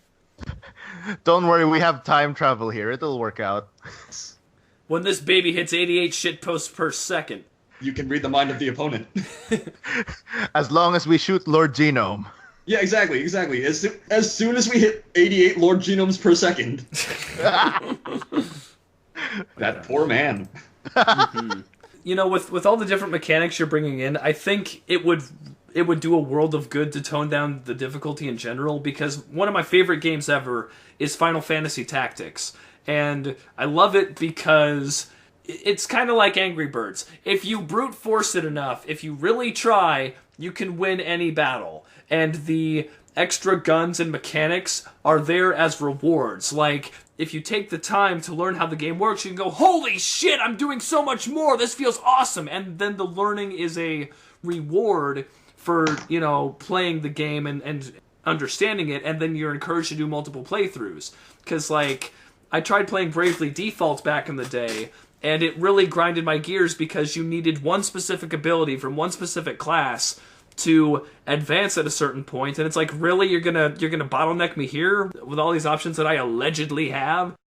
I think it would be cool if there was a difficulty where someone just finding random guns could conceivably beat the game, and then you could have additional difficulties or something where people who really want to dive into the armor system and the weaknesses and the rush mechanics, they can reward themselves with that. Okay, two things. One, I did not ever expect to hear Final Fantasy Tactics is like Angry Birds in my fucking life. Me neither. You fucking psychopath. But also, you're right, and Jack and Casie is getting a little bit easier with the draft prototype. And, like, there's a lot of things in favor of that. One, it's just better fucking communication. And that's both within game mechanics, and also because if you die enough, Casie will, like, fucking take you aside and be like, all right, fucker, I'm the one getting shot here. This is how we have to do things. In general, there's actually, I'm considering... You guys play visual novels? Sometimes, rarely. My visual novel experience was the Nekopara demo and then Katawa Shoujo. That's my visual novel experience. I was about to say, well, I don't actually have any visual novel experience either, except for Katawa Shoujo, I guess. But so there's a system in some visual novels, like I guess Blaze Blue, if that counts. Or Fire Emblem. Yeah, all right, Fire Emblem. Sure, but I don't think Fire Emblem has this thing I'm talking about. In Blaze Blue and Fate Stay Night, where if you get a bad end, there's a fucking post-credits scene that's basically like, okay, you died, here's a bunch of things you could do better, and here's like a hint. Here are ideas to maybe get a better ending next time, right? Okay. Yeah, I've experienced Fate Stay Night. They have like 50 bad endings. Yeah, they have a shit zillion bad endings. They love it. Yeah. I don't know how to say it any more than that. They just fucking it's a different kind of experience. Yep. Fate Stay Night is that kind of thing. But it's also stupid because, like, if you do the sensible thing as the main character, you die. Well, yeah. And then the game over screen's like, don't be a sensible person. Don't be intelligent, asshole. See, there's the right thing to do, and then there's the smart thing to do. Even then, it's like the sensible thing is sometimes the right thing, right? But the reason why I bring up visual novels in particular is because these post-credit sequences are always narrated by the characters, and there's a scene that I'm drafting that's like, okay, Jack and Casie come back to town after Casie gets her shit ruined again, and Casey's like, okay, I've had my shit ruined again. I've been hit by a car 4 times today. Jack, we need to talk about you being an idiot. And Jack's like, all right. And Casie just kind of like sits the player and Jack down for a little while, and she's like, okay, I know what I'm doing. Here's what we could be doing right now to keep me from getting shot. Here's how to use armor. Here's how to use rush. Here's how to use the Yume system. Here's how to read the mind of the opponent. And eventually it reaches a point where it's like, okay, you know what? Fuck you. I'm going to open up a fucking tutorial button in the main menu so I stop getting shot. And that's the explanation for the in-game hint system. It's literally just Casie being like, okay, stop. I'm still getting shot. We're still in the same situation we were before. You know what? Anything that adds more dialogue is okay in my book. I'm in a dire situation is the thing. So I have to find a new musician to make a very specific song. This is another fucking Super Robot thing. I'm imagining this fucking entire thing as like Naze Nani Nadesco. How do I describe it? You know those fucking like Pokemon tutorials where it's like, you remember the old man outside of Viridian City? Oh yes, we know that guy. Gotta catch a Weedle. Yeah, and it's like this fucking like do do do do do do do do do do kind of theme. Yep. And it's I'm thinking the scene is basically that, and it's like the super happy thing, and it's like really lighthearted, and Casie is sitting there talking about like, okay, seriously, I keep getting shot. Stop it. Light, happy tutorial music. Right, it's like this super happy tutorial music, and Casey's just super mad. And she's trying to keep a lid on it because she's trying to keep you, like, listening to her because she doesn't want to come off as a bitch or anything, but at the same time, she's more lead than person. Mm-hmm. Oh, boy. Oh, that sounds hilarious. So, have you decided on a limit to how many mechanics you're putting in? Because I say this because with the Yume and the armor and the other stuff, like, you could have a game that ends up being too difficult because you expect people to learn all these mechanics, but also, every new mechanic you introduce puts more work on your plate, buddy. Okay, I know what you mean. This is kind of the majesty behind Jack and Casie, because mechanics are actually really easy to put in. But the problem is, like, and I wouldn't even say the problem is, like, communicating them to the player, but mechanics are part of the wonder and the weirdness of Jack and Casie, so it's like, the more shit that I give the player to learn, the more they can get out of the game, right? In Like the best FFT, case scenario, you want more mechanics, or you want exactly as many mechanics as you need to communicate the ideas behind Jack and Casie, right? I still think there are actually like 2 or 3 mechanics that I've just not gone into yet, and I'm not sure if they're going to make it into the final game, because you're right, there are a lot of mechanics going on, and I'm trying to avoid feature creep. But Jack and Casie is the kind of game that grows very easily. Like, basically, every new item, every new enemy is like fucking... Like, at worst, it's like 4 big sprites for a new enemy and 1 sprite for an item, right? So, content isn't the problem. The bottleneck is... I would say the bottleneck is a bunch of other problems. Like, fucking, like, background art has been a bottleneck for a long time. Music, or not music like... lack of musicians or anything, but like me communicating what I want to my musicians has been a bottleneck. So I'm not worried about like quote unquote feature creep right now. There are still like 2 really fucking crazy mechanics that I haven't gotten into yet. Like I mentioned this early in development, and I still hold to it until I don't, I guess. In the late game, there are just 2 inventories. Like there's just another inventory. Okay. So like instead of in the armor one, Jack's inventory can be expanded, but then there's 2? Yeah. So Jack gets an inventory and Casie gets an inventory. You don't have to manipulate Casey's inventory at all. Like, you just give her items and she's like, all right, I'll use these items. But basically, Jack's inventory acts as a hotkey system for Casey's inventory. So whenever you're in a situation where you're like, okay, I don't want to use this fucking... I don't want to throw nothing. I don't want to use no item. Casie, take it away. And she just pulls out a gun out of fucking nowhere. And she's like, all right, I guess. I had a gun too this whole time. It took her this long to find a backpack. It took her this long to open up her pockets that she's had this entire game. You can see them on her person. Oh, no. Oh, here's an idea for you if you want something to take away from this. How about like a folding chair as a melee weapon? Oh, okay. We're still in fucking Suplex Town, aren't we? Yeah, you can't leave Suplex City like that. You're right. I appreciate that. What does the folding chair do? Let's Cody, see. it was your idea. You didn't think this far through, did you? Okay, all right. So you know how you can interact with the grenade and pull the pin? Yeah. The chair can be folded or unfolded. Okay. And the unfolded chair is flat, and it's a melee weapon. Okay. And then the folded chair... The opened one? Wait, no, that's the opposite of what you're thinking. No, see, unfolded means it's flat, because it's not folded out. What? What? What do you think a folded piece of paper is? Okay. Is it open or closed? Okay, so closed, it's flat. You hit people with it. Okay. Sure. Okay. And then unfolded, its size increases, and You can use it as a platform. use it as a platform? Yeah, like Skullgirls. Oh, man. Beowulf. I'm not even sure if that was an inside joke. I think that was just a banal, like, fucking Babby's first reference. You know what I mean? I got it. Don't worry. He's thinking. Oh, goddamn. Because, like, I want the cheap, easy thing I would say would be, like, a reusable healing item, but it's so damn large. So, like, yeah, you get back 3 hit points, but you have to pick it back up and throw it back in your inventory again. Okay, hold on. I really appreciate the idea of, like, alright, this item is just fucking...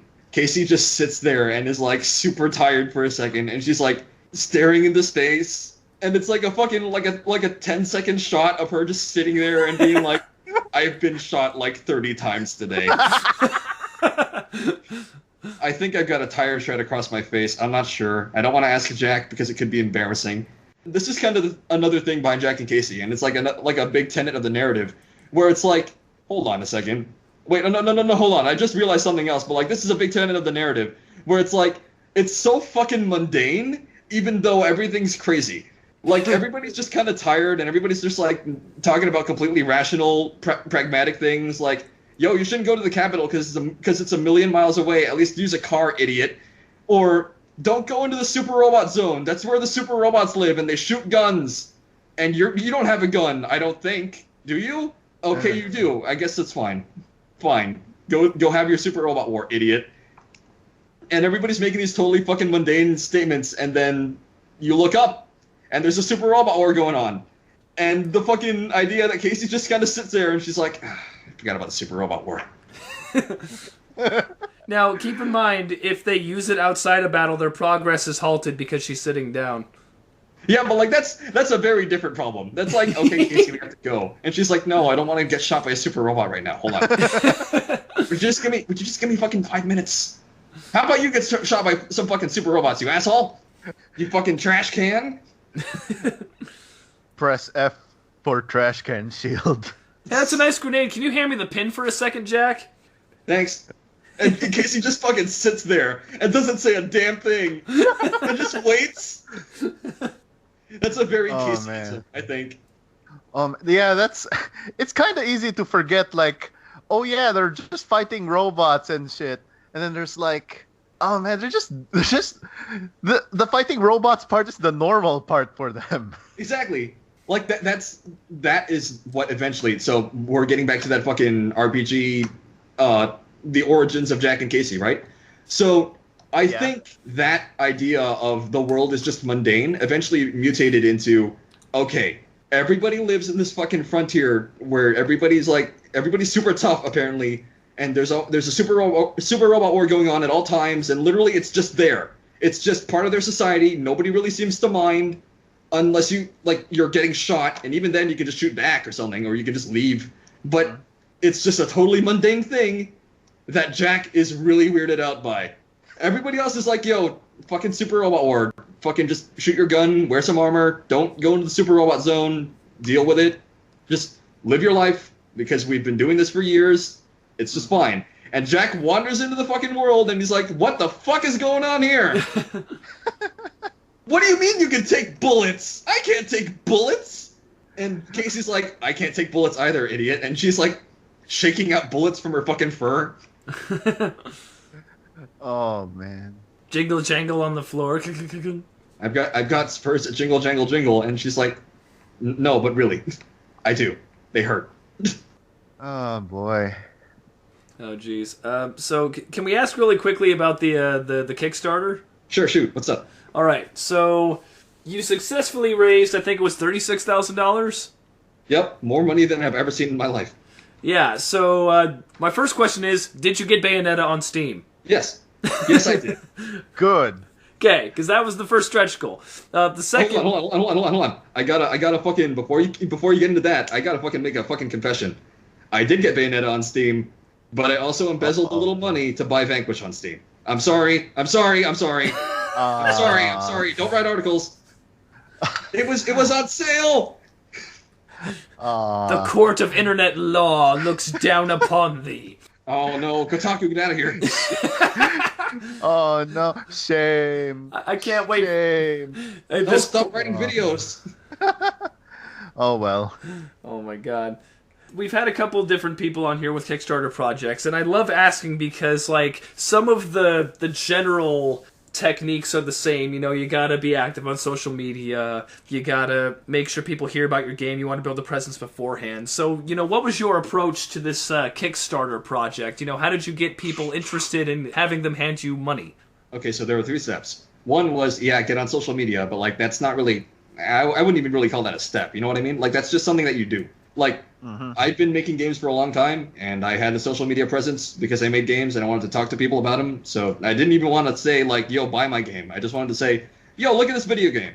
I want to give you some fucking insight on the way I'm making this fucking video game. So just fucking follow my blog or something. Notes that blog has been in disrepair because I've been working on my game full time. 2 is make a good video game.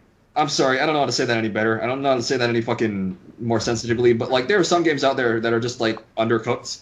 The problem is that it's hard to say it without being, like, condescending, and, like, man, I know. Like, I'm not saying this to be like, yo, fucking only the good games survive in this industry, asshole. That means that if you didn't make any money, that you're not good. It's like, that's not what I'm trying to say, right? When you're EA or whoever, you have a marketing budget, and you can afford to make derivative trash. But when you're an indie dev, you're down here with everybody else, like, you have to have a good game to stand out and make people interested. Exactly. You survive on 2 things as an indie dev. You survive on passion and you survive on taste. And honestly, this is the hot take to take from what I'm saying.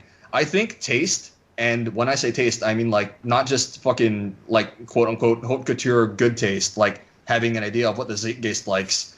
but having an idea of why you like things and being like analytical and critical about stuff, and like knowing why you like stuff. Like even if you like fucking trash, like let's say I like isekai, and I kind of do, which is kind of weird, especially considering my background and everything. But there are isekais that I like, and there are isekais that I don't like. And I can show you the ones that I like, and I can show you the ones that I don't like. And I can say, like, no, you know what? I think you, from whatever reason, would like this isekai.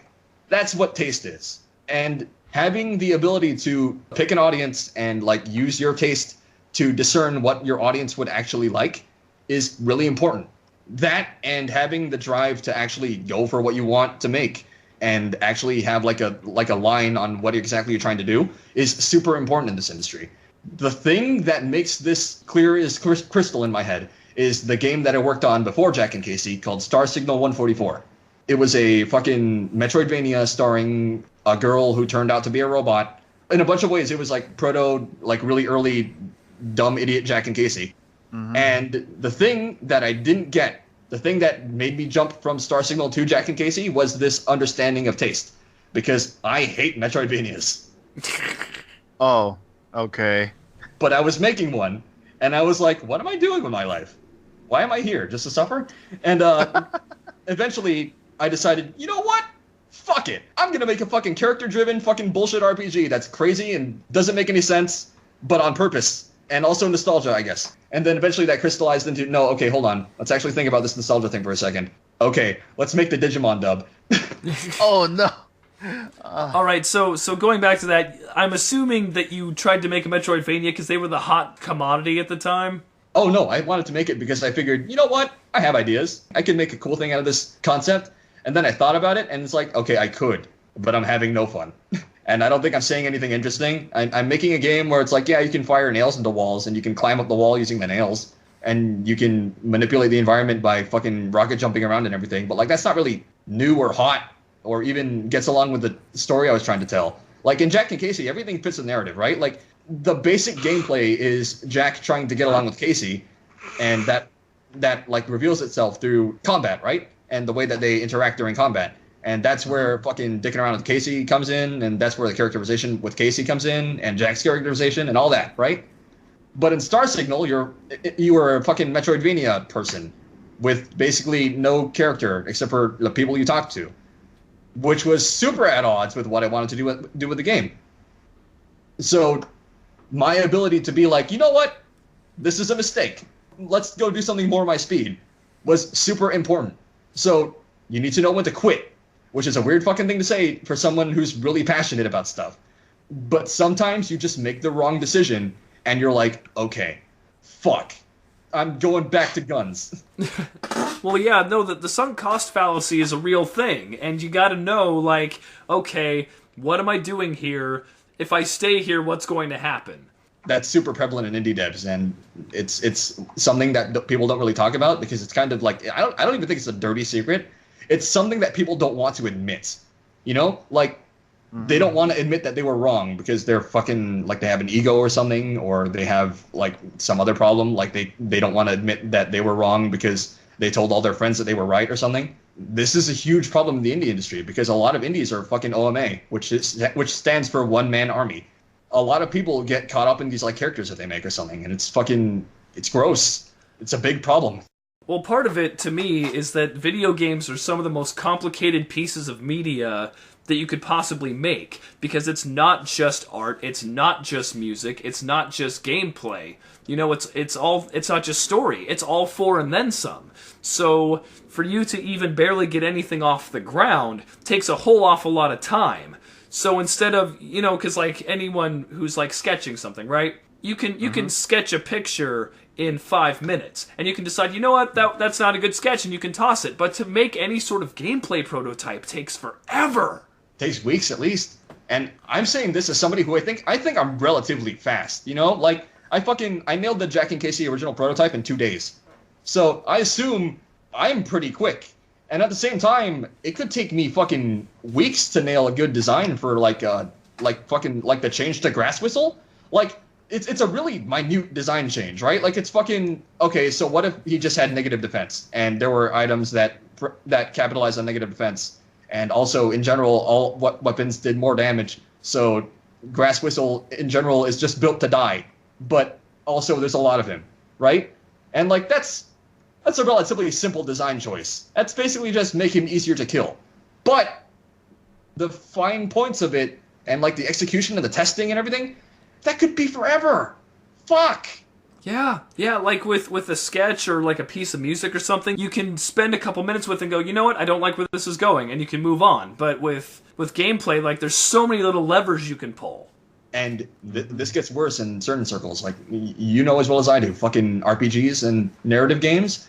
Yep. If you're trying to tell a story and you're trying to fucking finesse out exactly what you're trying to get the player to feel, you're going to be sitting there and you're going to be fucking thinking about it for ages. And there's just not always a good way to communicate that. And wait, that was part 2, right? That was part 2 of 3 things to do for Kickstarter, right? So 1, social media. 2, don't be an idiot. 3 is having, like, I guess it's derived from 2. It's knowing where to put your stuff, right? And that's another like obvious thing. But a thing that really helped me with Jack and Casie was giving it to the right audience. And like there were like the super best friends. I don't think they really latched on to Jack and Casie, but like Liam really loves Jack and Casie. There are people out there who are like, yo, we fucking love Jack and Casie. We love that it's fucking weird and interesting, and we love that it's a fucking like the indie game there ever was. Mm-hmm. And like those me. people, huh? I think I'm one of those people, so I really appreciate that, by the way. We need more people like you out there in the industry or in the consumer base. But what was I saying? Yeah, it's getting stuff out there, and it's knowing how to. I wouldn't even say interact with the audience, because I don't really interact with anybody. It's more like you have to know what you're trying to do. You have to have intent. You can't just be moving around. You can't just be flailing. You can't just be like doing stuff and hoping it sticks, because that is a great way to waste everybody's time and everybody's money. So, and this is the 4th thing. This is the secret thing that I've learned. And this is something more derived from my experiences with Jack and Casie. So we were talking about how Jack and Casie has like a shit zillion different hooks, right? Like, if you like mecha, you might like Jack and Casie. If you like fucking inventory games, you might like Jack and Casie. If you like getting suplexed, you might like Jack and Casie. If you like suplexing, you might like Jack and Casie. If you like furries, you might like Jack and Casie. I might wish you didn't, but it's okay. If you like anime, you might like Jack and Casie. I might wish you didn't, but it's okay, right? But like there's a lot of different ways that you can like Jack and Casie, and there's a lot of juggling to do, right? And this is the thing about Jack and Casie that I've learned. I don't think you should sit there and pander to an audience. Like, I think, 1, that boat was never really here, and really that was just fucking exploitating, like, early Kickstarter or something. But you should not try to pander to an audience, and you should not try to have any fan service in your game, and you should let your game and what you do stand on your own merits. You should not try to make your game what others want out of it. You should try to make what you want and try to do that as confidently as possible so that people get exactly what you were trying to give them. That's what Kickstarter is all about. It's not giving people what they want per se. It's giving people what you can give them. The best version of what you can give them. Yes. It is. all right. It is not giving people what they think they signed up for. It is giving people what you can give them that they can't get anywhere else. And usually, and this is a big note, because I just said fucking furries and anime can get out, and that's not necessarily true. That's not necessarily what I mean. That never means trick them. You know what I mean? Like, that's just exploitation. That's at that point. Like, I was just saying, like, you shouldn't exploit Kickstarter, and you should never enter the industry with bad faith. You should never be trying to like make money, I guess. Like, indies don't live off of making money. The point of being indie is to make a game, and then the money comes afterward, I guess. You know what I mean? If you're really making a game to exploit fucking furries or to exploit anime or something, you're doing it wrong, and it's going to come back to bite you. And honestly, I'm saying this, and I'm thinking, like, I've been thinking about this about fucking Rooster Teeth, like, for a long time, not just yesterday, but, like, I'm thinking about it, and I'm honestly like, is Rooster Teeth exploitative? I don't think so. I think they're just dumb. See, I think they're very, very smart. And I say this because, you know, they're a tiny studio. It's a miracle that Rooster Teeth has even become what it's become, that they've built this entertainment empire from the ground up. And I have a friend who watches RWBY religiously and understands that the quality of the show has not been the same since Monty Ohm died. and he has been there for the show. You know, not just the actual show, but the all the related drama and nonsense and the alleged decline in quality and all that stuff. Oh, like he's been there for them. Oh, I see. Yeah. Yeah. Sure. But if I am Rooster Teeth and I have Ruby and people tune in to watch Ruby, like there comes a point where it doesn't matter what it is as long as you're making it. Because Monty is gone, but Ruby is still here. All of the other writers, the other people making the show, they still have jobs. Ruby's in a video game. There's a whole bunch of, like, merchandise now. Like, it doesn't matter what the show is as long as they keep making it. And as far as, like, from a business standpoint, I can't say, well, we can't make the best version of Ruby, and we can't end the story in a way that's going to be super satisfying, so we're going to end the show. Fuck no. You keep making the show because, holy crap, it prints money and it gives all of your friends jobs. See, and that's the thing about Ruby and, like, Rooster Teeth, and it's like, okay, so I don't think they're exploitative. I think they're just a corporation, right? I think they're big enough that they can't survive on guts alone because they have all their friends working with them, and they need to be paid too, right? Mm-hmm. And, like, I don't envy that situation. Personally, I want to expand my operation and, like, be, like, I don't know, like, I want to make more games than just Jack and Casie. Like, and not even just, like, RPGs, puzzle RPGs. Like, I've got a third-person shooter in the works that I want to make. They're not in the works, but I want to make it. There's a fucking 3D platformer that I want to make. There's a bunch of things that I want to make, right? And I want to expand my operation, but I'm not looking forward to being in the situation where it's like, okay, I have to make the franchise or else people will fucking starve on the street. And, like, the reason why I bring up, like, is blank exploitative is, like, I'm not really like trying to call them out, you know? Like, I'm not being like, yo, fucking Rooster Teeth, shut up, stop making shitty anime. Although, yeah, I kind of am, but, like, that's not the point, right? It's like, so they've got the audience. Wait, hold on. Am I trying to say this? Let me back up. I think I'm wandering into the wrong thing. All right. Okay, back up then. Is Rooster Teeth exploitative? What the fuck was I trying to say? Well, Okay, I need you to understand something. I'm not saying, like, fucking Rooster Teeth is making bad anime that makes them exploitative. I'm saying, no, that's exactly what I was saying. It was, okay, are they trying to exploit the anime crowd by making shitty anime? I don't think that's the case because, one, they're too sincere about it. If they were trying to make shitty anime and they just kind of, like, got away with it, I think the anime would be a lot shittier. You know what I mean? Like, it would be fucking, like, transparent parody, like, bullshit, like, Mad Magazine anime. So you mean like what happened with what was that animal thing called? Casie? No, Japari Park or something. Oh, Kimono Friends, yeah. Exactly. Like Kimono Friends 2, right? They made Kimono Friends 1 and they were like, yo, there's an audience, they love it, it's good, it's everything that we wanted. And then they fired everyone who was working on Kimono Friends 1, so nobody on Kimono Friends 1 had a job when they made Kimono Friends 2. And then they were still like, you know what, just make it again. That's bullshit. That is not how you operate in this fucking industry. And honestly, that's not how you operate in any industry, but, like, at least at larger scales and, like, corporations, you're like, okay, yeah, those people need jobs. You're in a bad situation. I can understand what you did, but I don't like it, right? But, like, at a small scale like indie, it's like, no, you can't think like that. You can't, if that's what you're thinking when you go into Kickstarter, fuck you. Yeah, you know, there were so many RPGs that were quote-unquote inspired by Earthbound, and they just throw that name around to get, you know, people's attention and money. Exactly. Or, honestly, I think there's two things going on in that case. One, yeah, exactly what you said, right? But two, I think there are just dumb people who like Earthbound. Yeah. Like, straight up. Oh, man. No hating on Earthbound itself, or even most of its fans, unless you're dumb. Right. Yeah. Because a lot of those people, going back to what you're talking about with taste, like, they know what Earthbound made them feel, but they don't know how Earthbound did it. So they're essentially making, like, a facsimile, you know? Right. They're just pretending. They're just thinking, like, oh, Earthbound likes the Beatles. If I make Beatles references, I'll be like Earthbound, you know? Yeah, which is, like, not really what Earthbound was about. Exactly. Or it didn't even really relate to how Earthbound made the person feel, but they just think, it's just the popular thing that it's popular Earthbound. It's the thing that everybody remembers about it instead of the thing that it was. Right. Yeah. That's a real problem in the people who like nostalgia now, because honestly, I don't even like nostalgia as a trend. Like, Jack and Casie might be the last game I make that's quote-unquote nostalgic like this.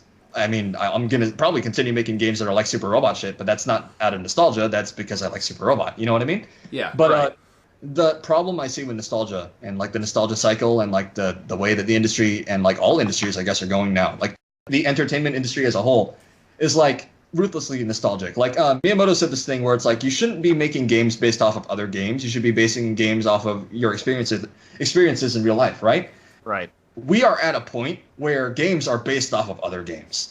Every AAA game is just another AAA game with another skin slapped across it, and that's fucking pretentious for me to say, fucking making a borderline art game. But it's... Open world multiplayer crafting survival with zombies. Right. Oh, early access too, by the way. Yeah, exactly. Right. Yeah. So there's a limit to nostalgia. There's a limit to a lot of things, and it's basically just fucking use discretion. Like, have some fucking self-restraint. Know what you want, know how to do it, and know how to get there without turning into a monster. If you ever become a monster, realize you're being a monster and run it back, because people will forgive you, and if they don't, then fucking work at it. You know what I mean? Yeah. So what I do once a year is I go on Right Stuff and I buy anime, and I buy it based on the description and based on a couple reviews. I don't actually watch the show before I buy it. And I do this to introduce entropy into my life, because I've noticed that too, like, especially as you go through your 20s and you learn your taste and you learn what you like. Like, if I walk into an Applebee's, I'll tell you exactly what I'm getting right now. I'm getting the steak and I'm getting the mozzarella sticks. I've tried a bunch of other shit there. I know what I like, and that's what I'm gonna get. So I need to stop going to Applebee's for a bit and go somewhere else and see what I can find and see what I like. Exactly. You have to... It's not even entropy, I think. Like, it's not even chaos. It's deliberate on your part. It's deliberately learning. It's not just fucking doing things and like just acting without reason. You have a reason for doing these things. It's controlled chaos. It's deliberate. It's chaos with intent.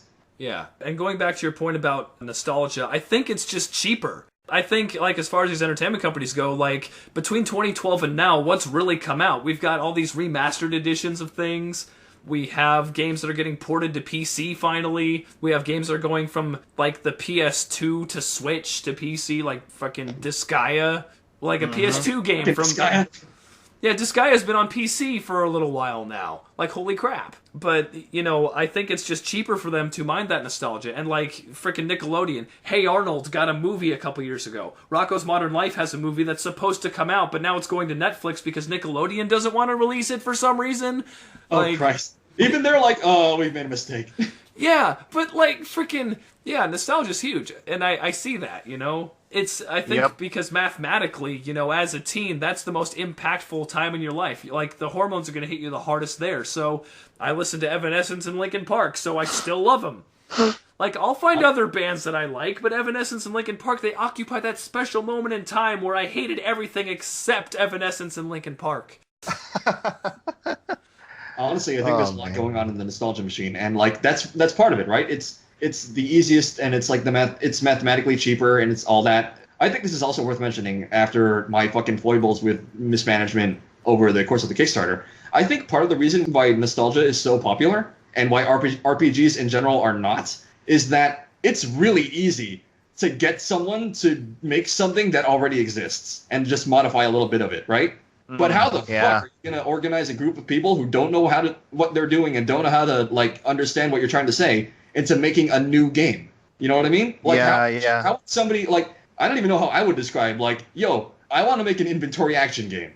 And, like, I've tried. I've, like, hired people and, like, I've gone through, like, the hoops and everything. But, like, the reason why nostalgia is so prolific is because, one, it's cheaper to make, and two, it's, all, like, the reason it's cheaper is because it's so much easier logistically to make it. And to communicate, too, it sounds like, because, like, if you bring together a team, I want to make a puzzle platformer, I want to make a Metroidvania, like, everyone has an understanding of what those are, because they've all played one. Exactly. Yeah. It's like, who was the writer for JoJo's Bizarre Adventure, right? Araki, like, can you... right? Yeah. Can you imagine what it was first like when he was trying to explain what a stand was? Yeah, exactly. Like no one knows what the fuck it is. No one knows what he's talking about, but he had to explain it in a way that it would sell to the higher-ups and everyone. in the team, right? I don't know if that's necessarily true, because I don't think that's how manga works, but yeah, I know what you're saying. And this is kind of going through like a million layers of telephone here, but there was some kind of psychic like game that revolved. Oh, it was Persona. It was Persona, I think. Oh. Yeah. So okay. I think in one of the big board meetings about Persona, somebody was like trying to explain the concept of a persona to someone. I think this is actually a mangled story from the Super Best Friends. I'm not entirely sure. Right. Somebody was trying to explain what a persona was to a group of people, and they were like, well, it's a psychic manifestation of your true self that has magical abilities, and you can control it, but if it gets hurt, you get hurt. And everybody's like kind of spacing out around the table, and they're all like zoning out, and they're all like, whatever, fucking auteur bullshit. And then the guy stands up, and it's like, it's a fucking stand. And they're like, oh, we know stands. Oh man, yeah. That's the kind of thing nostalgia is, huh? It's a problem, you know. I don't know how to solve it. If I work out how to solve it, I'll fucking tell someone. But yeah. It's a problem because it's too easy. It's too easy, but like you can't really hate anybody for making it easy, you know. Like you were talking about it before. Fucking corporations. Yeah, they're evil, but like they're stuck. They can't not be evil because they've hit the point where it's like they're too large to just disappear. Right. Yeah, so your options are either to release XYZ Remastered Edition or die. Yeah, exactly. And when a corporation dies, some people could actually die, and now it's like a huge it's a problem, you know? Like I'm not saying like corporations should exploit the shit out of people, but like fuck shit. What are we going to do? Yeah, that's exactly why, like, I've had this YouTube channel for 5 years now, and I have deliberately chosen not to monetize it because, one, I'd make table scraps anyway because it's YouTube, but also, like, how would the money be split? Could this really be a career? What happens if I'm not doing things that YouTube responds to, and, like, the algorithm doesn't favor me anymore, and then I'm, then it's like a big struggle to crawl back to where you were, and it's like, holy crap, I don't want that life for me. I don't want that life for everyone around me. So I'll just make this a fun thing in my spare time, and I like doing it, and I'll stop doing it when I stop liking to do it. That's a good philosophy, I think. I don't know how to say this, and this could sound mean, but I don't think it'll get you quote-unquote far. You know what I mean? But it's exactly what it's good, it's healthy.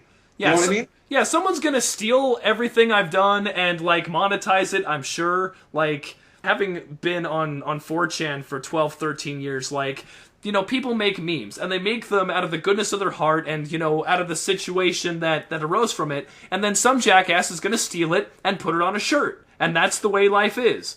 And you have to find those things that you want to do even though you're not making money, and some jackass could steal it from you. At that point, I'm like, alright, that's exploitation. You're a motherfucker. But that's different. That's not like fucking, oh no, you released Shadow Warrior again. It's, you dicklord, I wrote that. That was me. Yeah. You turned that into something it wasn't. Imagine how Matt Fury feels with this random frog in a comic. Oh, yeah. That was exactly what I was thinking. I was like, do I really want to get into fucking Pepe right now? No. Let's move on. So speaking of money, the Kickstarter, fairly big success. You said you got $36,000 and you went, holy shit. So what was your second thought after holy shit? Okay.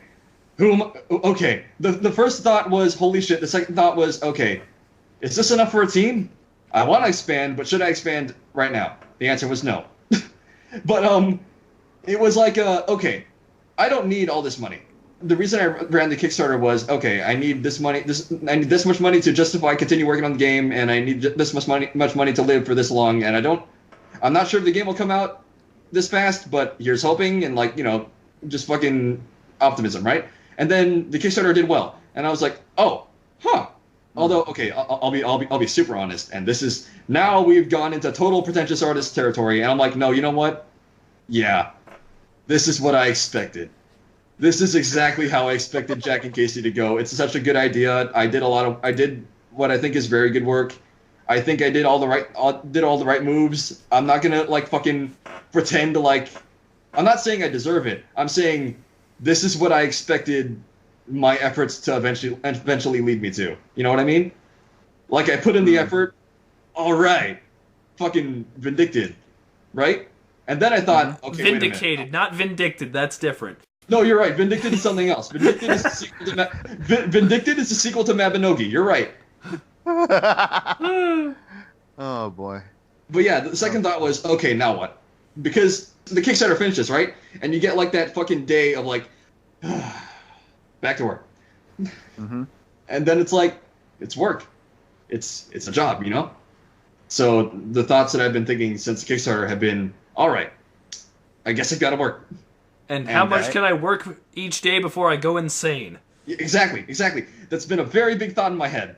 How long until I have to go see a doctor? Do I have money for a doctor? Okay, I guess I'm just gonna keep going. When I was working on, I have a web series called Defeat the Darkness, and it's an isekai. Fuck you. hey, I made this shit up in 2012, man. Back when they were still, like, not as cool. Yeah, back when the only isekai was Zero no Sakaima. You dick. Yeah. So anyway, there came a point where I had to wrap it up in 2017. Yeah. And that's a long running fucking thing. Yeah. Yeah, it was like 20-something episodes. 25. But anyway, long development asshole stuff aside, I said 2017 is going to be the year. I'm going to finish it, #this year. And sure. And then, as I was working my very strenuous job, summer came and went, and I went to PAX, and it became very apparent that I had 3.5 months, and basically, I didn't get a whole lot of it done. And I shat my pants. Figuratively. Not literally, figuratively. No, still Yeah. So from empathy, not from pants shitting. Yeah. So what I did was I went to part-time at work. So I was there for 6 hours a day, and then I got to go home and do whatever I wanted. And I spent the first 3 weeks just cleaning my apartment. Like, I'm going to get every excuse out of the way. Let's fucking do this. And I was able to devote about 2.5 hours a day safely, sustainably to Defeat the Darkness. And I got it done January 10th.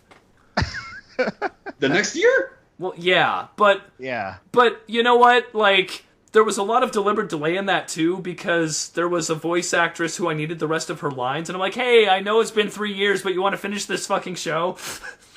And I did not message her until I had all the footage done.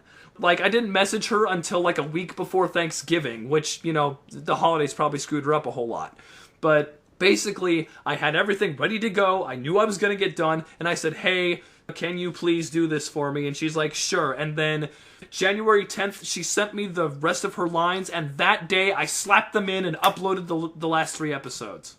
Yeah, okay, that's good. That was out of your control. I can understand that. I'm not blaming you for like taking for so long. I'm just surprised that it's interesting that you say that you spent so much time just getting rid of excuses, because that's something I really I don't do. You know what I mean? I have this tendency of reaching fucking just total clutter mode, where it's like my house is just completely covered in bullshit, and I just haven't cleaned for like all year because I've just been busting my ass on something. And I don't know. It's I guess living and having a part-time job and having I assume you have a girlfriend or something, right? No. No offense if you don't or something, but I've reached the point where it's I have a kind of sustainable work ethic. It's just that work ethic is crazy. It's fucking a million hours a day. You might have heard a weird clicking noise in the background of this podcast earlier. That was me clicking from working on a Sprite in the background. I've been working through this entire fucking podcast. God. Not hyperbole. I envy that, not having an off switch. It ain't fun. You might think it's cool, but it's no, man. Fucking, I gotta poof. Another TV trope called Cursed with Awesome. Is it? Man, I need to spend a little bit less time on TV tropes. That's just being cursed. Yeah. Dude, it was so fun working on Defeat the Darkness, though, because, when I was first making it, this wasn't, making the episodes, this was before I was at a different job. I worked overnight at a hotel, and I got to just spend, 3 hours a night on TV tropes and being how could I bend that? How could I bend that? How could I use that? How do I subvert this? And then I'm just I'm looking at, I don't know, Evangelion. Not a trope related to Evangelion, just the entire thing. Yeah. But yeah, I know what you're talking about. It's really rewarding making a fucking narrative game. See, this is something I've wanted to do for a long time. I've made a lot of games, and like the Kickstarter project I mentioned before, the one that's awful, is a Smash TV clone I made with a bunch of high school friends, and it was dog shit. It was the fucking worst, and it was super derivative. And the thing that I brought to the table was the aesthetic and the art style and the gameplay and the design. And honestly, this is another project I did a lot of. But the core of the game was like super derivative, and eventually I ended up coming away from it. And it was like, you know what? I did some characters for that game, and I never got to explore them. And now I have finally reached the point where it's like, no, fucking this entire game is exploring characters. Like, it's an inventory action game, yeah, like that's the gameplay, but the core, like the meat, like the soul of the game is, now I've gone back into pretentious mode. The soul of the game is the characterization. Yeah, come for the gameplay, stay for the characters. Exactly. Come for the gameplay, stay for Casie staring into space, sitting on a fucking folding chair in the middle of a super robot war. She's not even like moaning about her life or anything. She's not sad. She's just like. Just breathe, just a depressed heave. It's not even that. It's just like, give me a second. Hold on. It's all right. Just give me like 10 seconds. Just give me 10 seconds before I can shoot the gun, Lord Jack. Genome again. Exactly. It's like, there's another one Genome coming up. I know it. I can see him. He's yelling at me. Oh boy. Just start reloading all 6 of our shotguns, Jack. It may not be enough if the Grasswhistlers arrive. It'll be enough for Lord Genome, but not the rest. All right, so Robin, anything you wanted to ask Shout before I start wrapping this up? Oh man, I think we covered most of it, right? Like the suplexes, the scope knife thing, the the really long revolver. Suplex and Suplex E. Oh yeah. I think we got all the things we wanted. All right, and We covered a lot of ground on this one. Hell yeah. And Shout, anything else you wanted to add? Draft prototype coming, I don't know, soon? Question mark? Next month or Next tomorrow. I'm hoping, here's hoping for next month. I'm saying this, I keep saying this because I'm fucking really confident about this shit. But it didn't work out this month. There's not that much work to be done left. So I'm fucking betting on next month. Hold me to that and fucking crucify me if it doesn't work out. But now you have it in fucking, like, my voice. So you have that much more guarantee that, yeah, this thing is coming out, like, now. If not, then fuck. It'll be out when this podcast airs, if not slightly after. Wait, hold on, don't say that! Well, you keep talking about the upcoming draft prototype, so just, give us 5 minutes ahead of you. Okay, yeah. Like you're fucking getting the timing right. Yeah. Right, yeah. Okay, Yeah. actually, one more thing. I wanted to sneak in one more thing into this fucking podcast, so you guys get a little bit more groundswell.